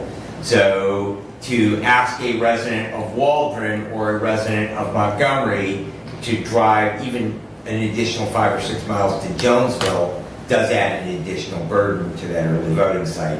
And so the desirability of being within the city, wherever that location might be. But Commissioner Leininger is correct, and I think if I recall correctly, the clerk had a number previously to change that note. It was like $17,000 in mailing costs, and postage has gone up since then and will probably likely go up again. So, we could probably say that were we to change that location at some future date, it would probably be a $20,000 cost to mail out. But still, if we changed it from where it's at right now in the courthouse, we're still gonna have to pay it if we moved it over here. Regardless. Or if we Yeah. moved it 5 miles to Yeah. Jonesville, which I don't think is Yeah. 5 miles away. Or if we went to the library. the conference center at the MSU Extension Office, or, So anywhere Yes, we move it, it's gonna anywhere. have to be Right. done, no Right. matter Right. what. Right. So the expense is Yes. gonna be there, Yes. Correct. so we can have that room Right. if need be, which would open up a space in the historical Right. courthouse for more, and get at least 2 offices in. Right, and remember, it's not the offices so much that's the crunch. It's the space of the courtroom. Right. That is, when we found out, with the plan that was previously submitted, that wall was a structural impossibility to overburden, certainly, Well, to move. you're talking about the wall in a probate room. Absolutely. There was no discussion, there was no indication that the planned district court space of the district court being there in the treasurer's office, that was too small. But we never asked an architect that question. We asked the architect the question about the probate court space. And therein lies the rub, that we can talk with our facilities manager about drawing out plans all we want, but until you actually get somebody who went to engineering and or architecture school to look at that building and the structural components of that, you're just taking a shot in the dark. The other component of that is that we do need to look at is there are certain requirements in regards to defendants being able to consult with their attorneys and the space be visible to the bailiff of the court. And so that's why there was a space with windows created within the district courtroom. And so whatever plan would also need to include that. So it's not just the courtroom space, but there are some ancillary components and other security components that go into that. And that is why it is absolutely positively a requirement that we have an architect, and particularly an architect that is familiar with court spaces, draw up whatever plans. And any discussion of moving within that historic courthouse needs to have that as part of that discussion. Commissioner, I did not realize that the meeting rooms in the basement had windows in them. Because there were rooms built in the basement for consultation between attorney and client, and there are no windows in those. In district court? In the No, historical courthouse. basement of the court, the historic courthouse. Those are 4x4 rooms without windows. So, Upstairs by probate, correct? There are some in the basement, and then there's some space upstairs as well, yeah. right, and those don't have glass windows. I believe the only one with glass would be the one that was done in Put in district. district court. Yeah. I don't, and I'm not sure that that's a requirement, but I don't know that for a fact. I just know those ones that And were. there's the rub. Yeah, We don't know. That is well said and appreciated, because we don't know. All right, and, you know, Commissioner, you said, well, we created this problem when we sold the annex building. But I would remind you, I would say one of the reasons I was all in favor of selling it was back when the Board of Commissioners bought this building many years ago, they made the promise to the citizens that we're going to relocate stuff out of the historical courthouse, move the courts into the courthouse, and then downsize on number of buildings that we own.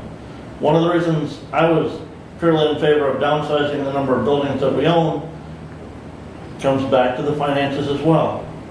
Currently, in our current year budget, we're only contributing $13,000 towards capital improvement from our general fund to our capital improvement fund.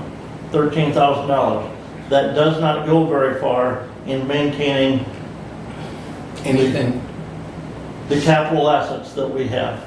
You know, the health department drove on the building in Three Rivers, which is roughly the same size as the building here, shingles, 86,000. almost $87,000. We have a building out at Care Drive, the MDHHS building, that's just much larger. We have the Lifeways building out there, you know. Well, through facilities, we have, over the last 3 to 5 years, many requests that have been made on taking care of what we are obligated to the citizens of our county to take care of as stewards of these buildings that we're not able to do. For example, the parking lot that with Michigan Works Southeast paid for 3 years ago is cracking and is in dire need already of crack fill and sealing. Coating. And again, but like I said, budgetary restrictions or limitations, we've got $13,000. So budgetary restrictions is it better to spend a smaller amount of money to maintain it or a larger amount of money to replace it? No. It doesn't make sense. But again, my point being, that was one of the key reasons why I voted to get us out of the annex building, because that's another building that we don't have the funding to did not have the funding to maintain. And yes, that creates an issue. Where are we going to be district court? I go back to the promise that the Board of Commissioners made 10 years ago, approximately. 11, 12 years ago, when they bought this building. We're going to consolidate space. We're buying this, we're going to sell that, and move into the courthouse. Unfortunately, space requirements 10 years ago are not the same as they are today. And I would also remind commissioners that I believe, the only member of this body when we purchased this building, and the original intent was to make this our court space, because it was pretty much a blank slate at that point, and move the offices into the historic courthouse, and move the court functions out of the building. There was outside pressure on that idea too. But that was the original reason for Oh, yeah. buying this building, was to make this the court space. Understand. And what you say about outside pressure is absolutely correct. We have changes that must be made. We are going to run in, this Board of 5 is going to run into resistance and obstacles. The inertia of staying the same is what we need to overcome. We will run into, we don't want to move, we can't move, it's too much to move, we can't, that space won't work for us. We're going to hear all of it. We've already heard all of it. We need to decide. either facilities or the body, somebody needs to get this ball rolling. So did I hear you correct, Brent? You think that the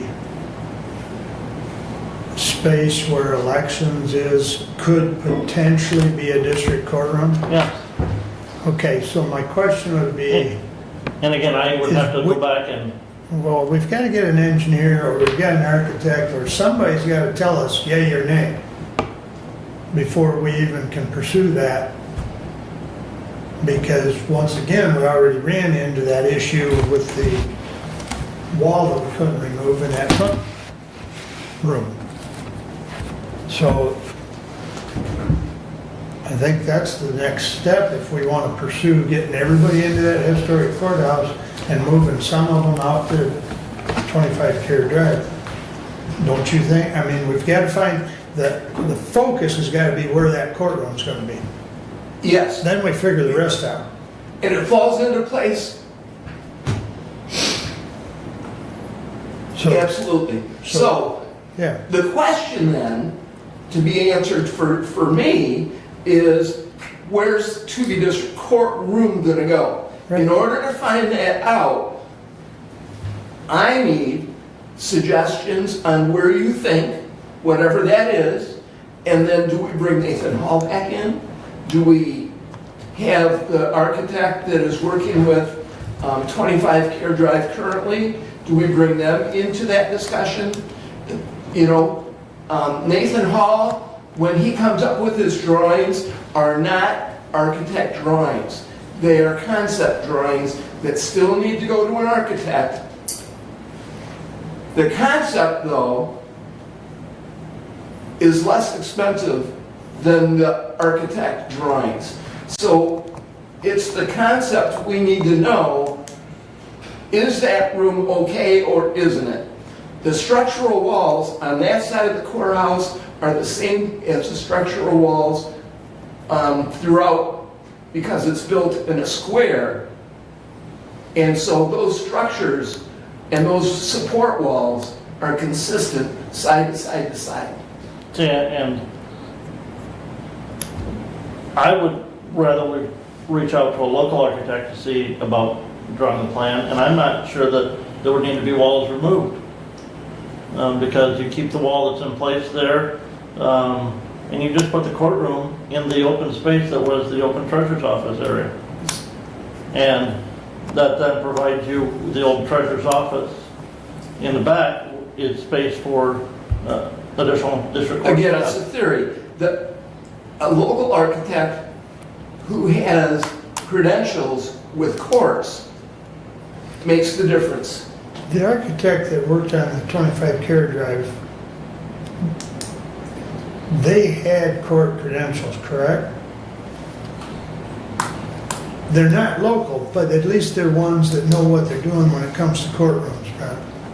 I guess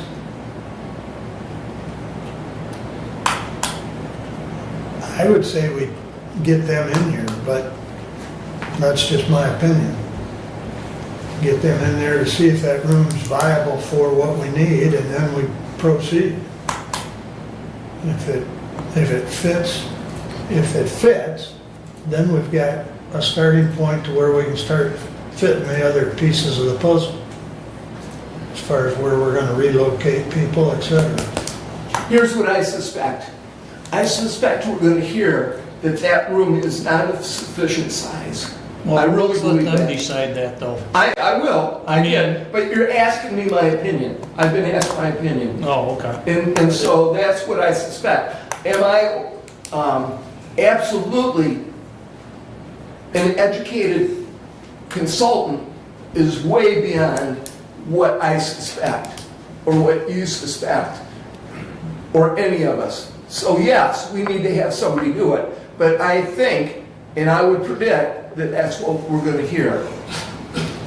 And if you'd like, facilities could make that outreach. Well, first of all, would this body be interested in using some of the money that we already authorized for Care Drive? There's still a balance there. Would this body be interested in authorizing use of some of that money to look at that room for that reason. I mean, that's the question.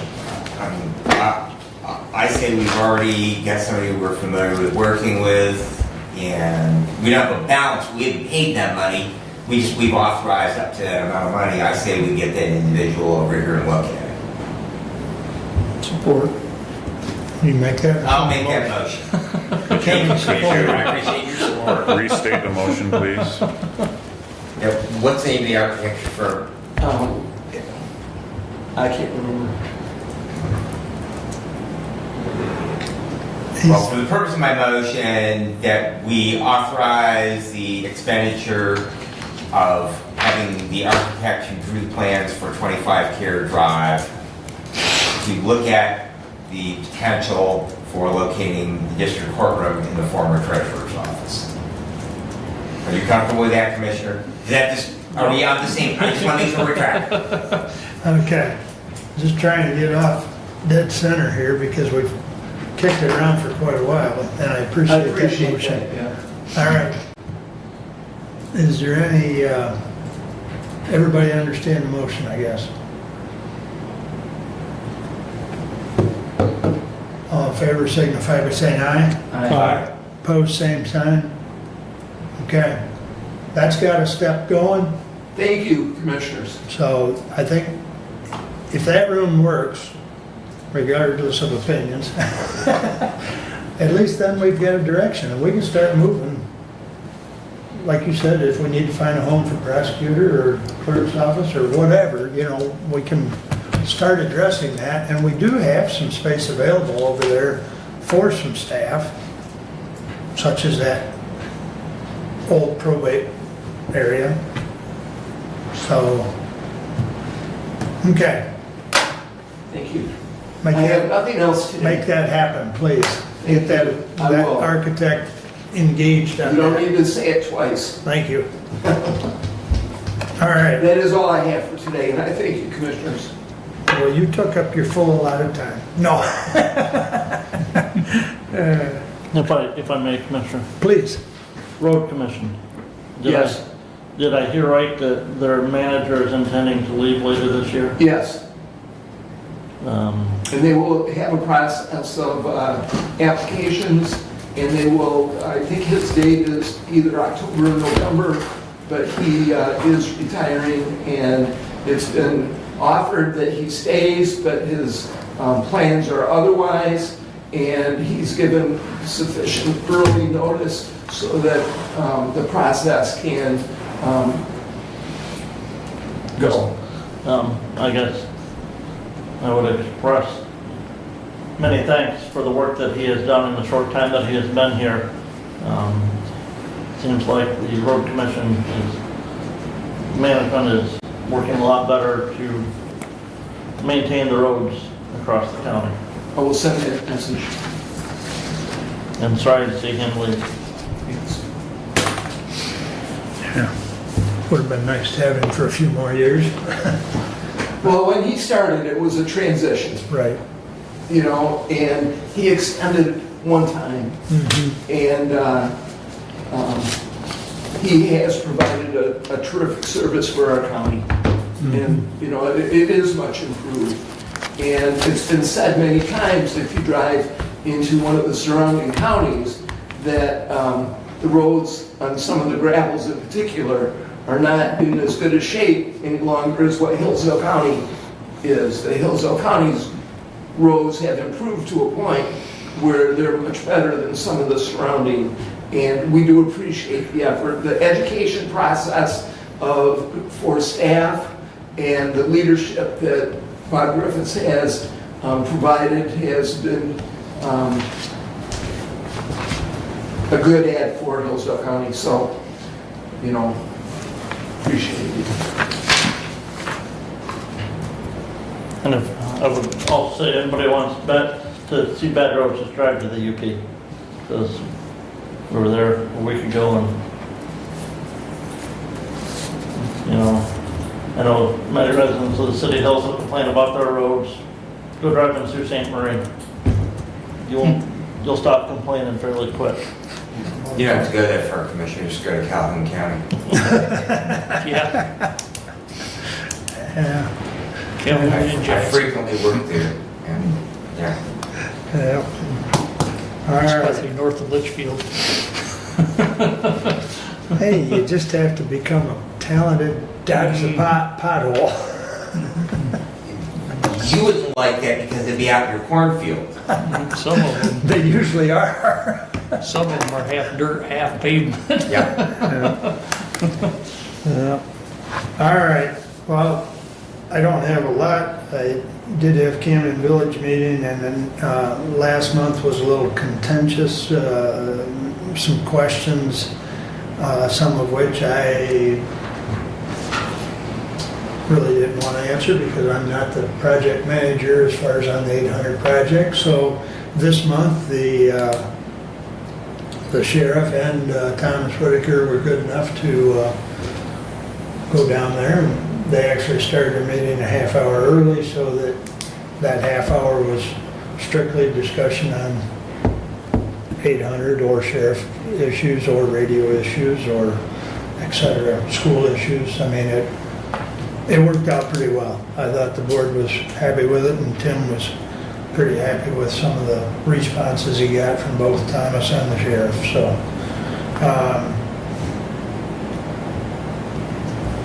yes, we got the letter from Lifeways as already indicated, and Brent's going to come back with something on that. And Lifeways is exploring other options to provide better access to service to the residents of Hillsdale. So that's all I have, unless there's a question or a comment. Kevin and I will be at MAC tomorrow. Facility manager job description, have we gotten an update to that? Management personnel has not met on that. We're looking at some dates to meet. So, We've talked about it briefly, but yeah, we'll try and, So as of May 1st, then the deputy will be the acting director? correct. and part of that discussion has been perhaps division of some tasks. So, but that would be something we would bring back to the full body. We'll see if we can't get together between now and the next meeting and at least have some sort of outline on what we need to do. What are we doing regarding compensation for the deputy as of May 1st? I think until the decision and recommendation comes from management personnel, it stays the same. Yeah, there's been no discussion on that, but we can discuss that and bring it back to the first meeting in May. I'll call you next time it rains. Tonight? About 5 o'clock. Yeah, there you go. That's what Channel 10 showed, was we were gonna get it at about 5, so. All right, we'll work on that. Brad and I'll fit it in, so. We have briefly discussed it, but we haven't brought it, compiled anything to bring back to you. So. We've actually looked at, I think there were 2 different job descriptions, the one Derek sent us and the one we got from the office, so, yeah, so. Okay, we'll put that on our to-do list. Thank you, gentlemen. We are back to public comment. Roy? Roy Wadinas, Ransom Township. I'd like to digress here a little bit on this trash committee.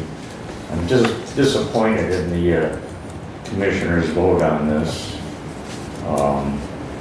3 days is not going to break the bank. The trash committee has received extensions from the state of Michigan already in the planning stage, and they have no problem on getting that. For putting this $58,000 expense and not getting any input from the body, the trash committee body, doesn't sit well with me, and I don't know about the trash committee, but I can't imagine that would sit well with them. Thank you. Thank you, Roy. Anyone else wish to address the board? Thomas? Thomas Whitaker, 901 Director. First, thank you for the board for approving our funding. Secondly, the last meeting, there was a comment made that, from this body, that I have a lack of attention to detail. I'm not happy about that comment. That is very, in my opinion, very slanderous of me. I think I have done nothing to this board to deserve those comments. If anything, I think I've done a very good job in my position here in Central. Secondly, if this body has a problem with something I'm doing or lack of, I would expect that this body approach the Management and Personnel Committee and have them bring it to me, not stated in public.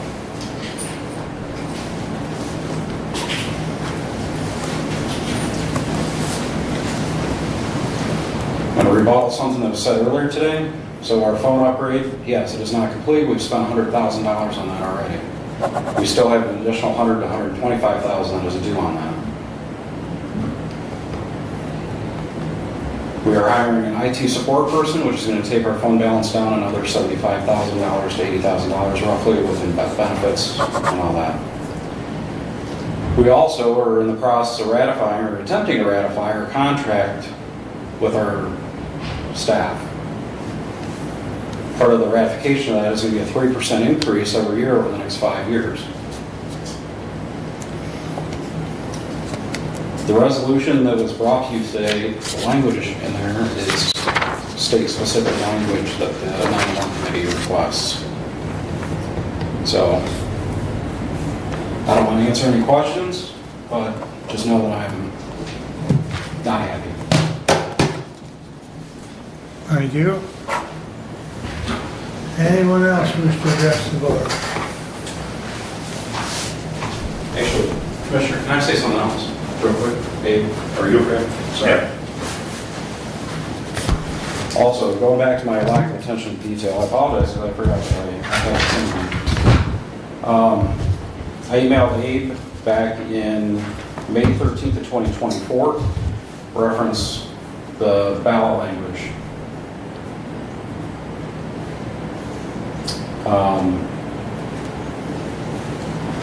That was on May 13th, 2024 again, which would have been too late to get it on the ballot for that year.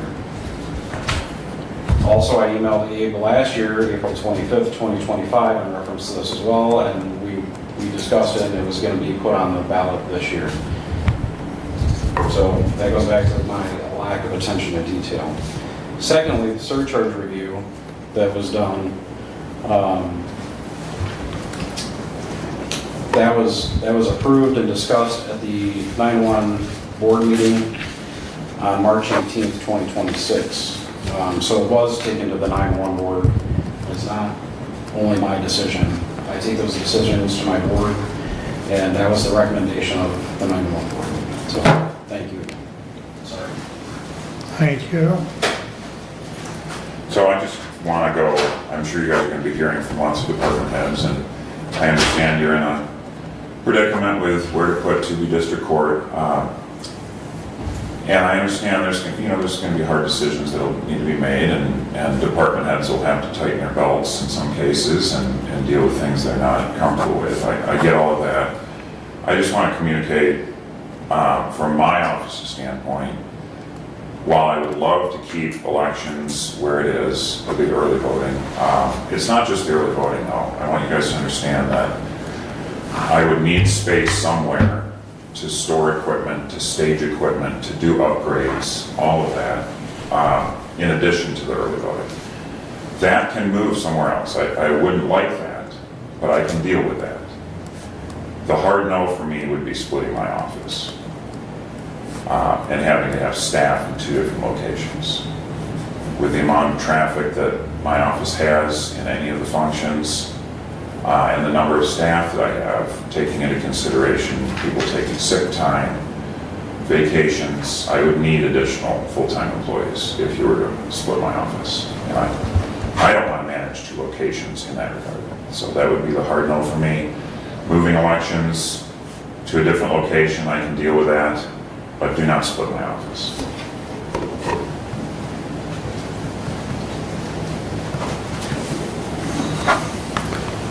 Any other public comment? All right. Additional business, anything, Doug? Brad? Nope. Brent? Two things. I forgot to mention that the boy drain project is continuing down in Waldron. The open ditch cleaning, I believe, that portion is done. There's still a bunch of spoil that was pulled out of the ditch that needs to be cleaned up and leveled off before the contractor starts the portion of the project that actually will be burying drainage tile. And with hearing the comments from the 911 director, I move to reconsider resolution 25 or 26-049.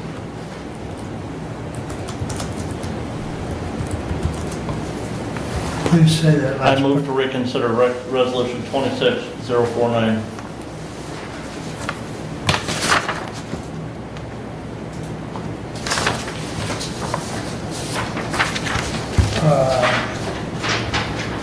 I'll support that so we can discuss it. I guess we need to vote on that, don't we? I would have to vote to reconsider. Yeah. And So, again, hearing the comment from the 911 director, I think it's vital for the time being that we continue to use the $3 assessment fee. so the motion's been made to reconsider. I've supported it. Do we? Yeah, let's do a roll call. Commissioner Wiley, Yes. Commissioner Benzie, No. Commissioner Leininger, Yes. Commissioner Ingles, No. Commissioner Collins. Yes. Motion to reconsider passes 3-2. I would move to amend the language back to the $3 surcharge. I'll support that. For discussion, go ahead. Again, the 911 director pointed out clearly some of the reasons.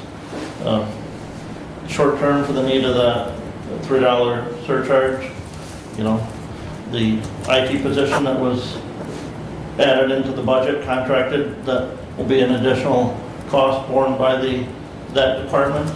The ongoing telephone system upgrade that, is going to spend down that fund balance. He didn't mention, the unknown costs, the operational costs going forward with a new 800 system. And so I feel that it's important that at least short term that we keep it at that $3, so. Who supported that? I'm sorry. I did. Yep. Thank you.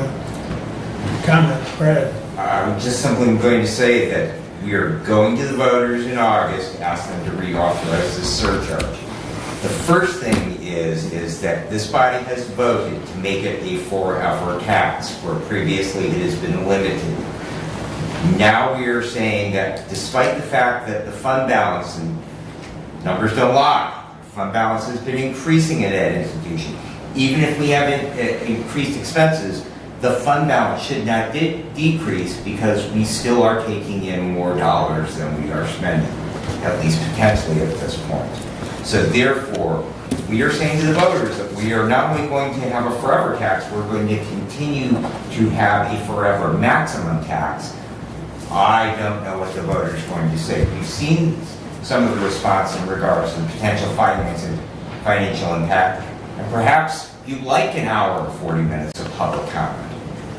But the biggest question is, will the voters support in August the renewal of this surcharge if we take a position that not only are we going to make it forever, but we're going to do it at the maximum of forever? Thank you. Nowhere in that, Commissioner, am I saying that it's forever at the maximum $3? I'm just saying right now, till we get some uncertainties taken care of the operational cost of the new 800 system and the current upgrades that are still happening at 911, that's $3. This is something that could be brought back up in June of next year.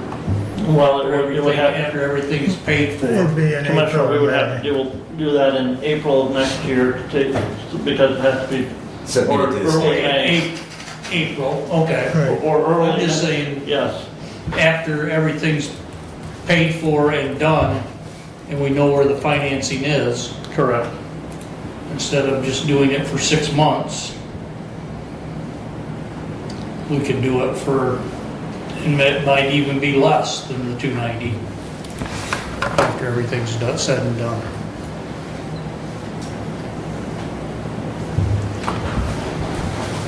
Further discussion. You got a comment, Doug? I do. Okay. I think with the election of the surcharge, with the key point of being no sunset, what's been described as forever surcharge, it's going to be a hard enough sell, hard enough pill for the voters to swallow. I think that to combine that with the maximum surcharge and the no end date on the surcharge will be more than the voters can tolerate. And so I am not in favor of $3. I'm in favor of the $2.90. It's already going to be difficult for a forever surcharge. And I don't think that the combination of the two has a chance. I think referring to it as a forever tax is a little over the top from the standpoint that there's actually legislation being kicked around in Lansing right now of changing it to $4 and the state taking it out of our hands completely, where it'll be done statewide and levied up to $4. So there's already legislation being worked on that may take it out of our hands. Now, whether that happens this year, next year, or when, I don't know. So we're not suggesting to take the surcharge to zero. Right. We're suggesting to take it to $2.90, which is still revenue plus. Maybe, maybe not, with some of the things that Thomas indicated are planned expenditures out of that money. It's So, an annual request, though. In 6 months, we're not going to lose to the negative.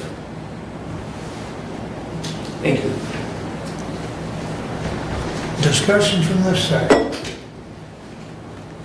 All right, gentlemen, we're going to vote again on, The amendment.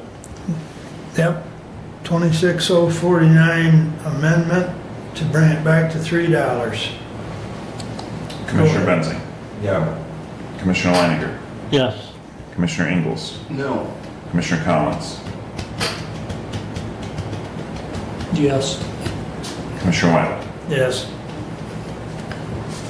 Passes 3-2. All right, now, we voted on an amendment, now we got to vote on 26049 as amended. Correct? Again. Yes, again.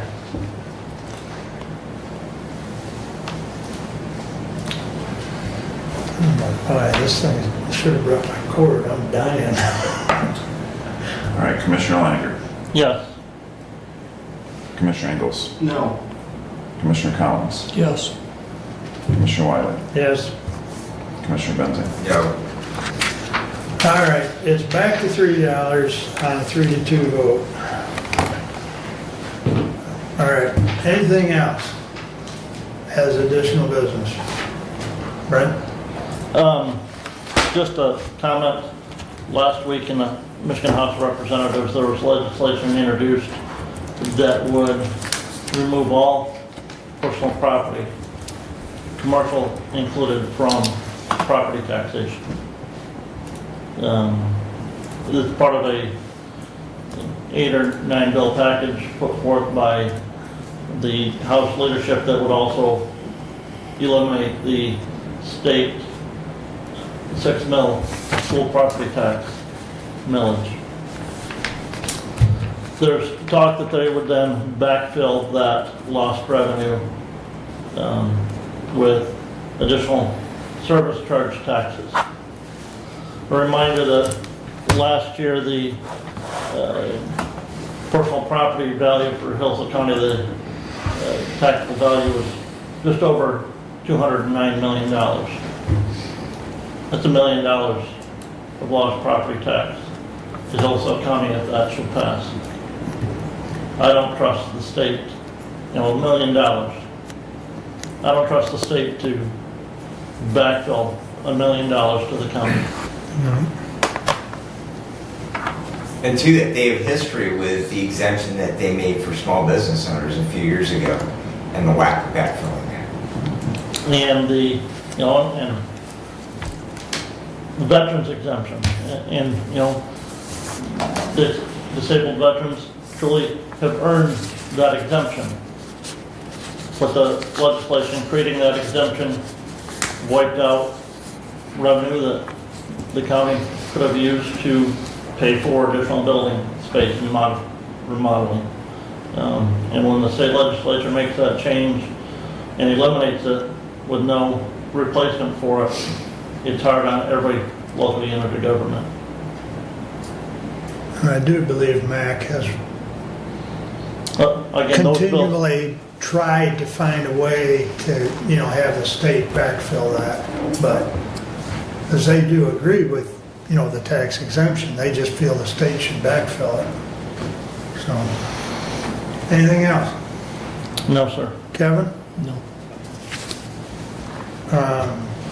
There was an email just now, and I didn't happen to see, because like I say, my device was dying, but she may have sent it to all of us, but that Secretary of the State mobile unit, and I had asked her about the date, so the next date that they're gonna be there is July 8th from 10 to 1. So, anyways, that's all I have. So, we're adjourned. Thank you all.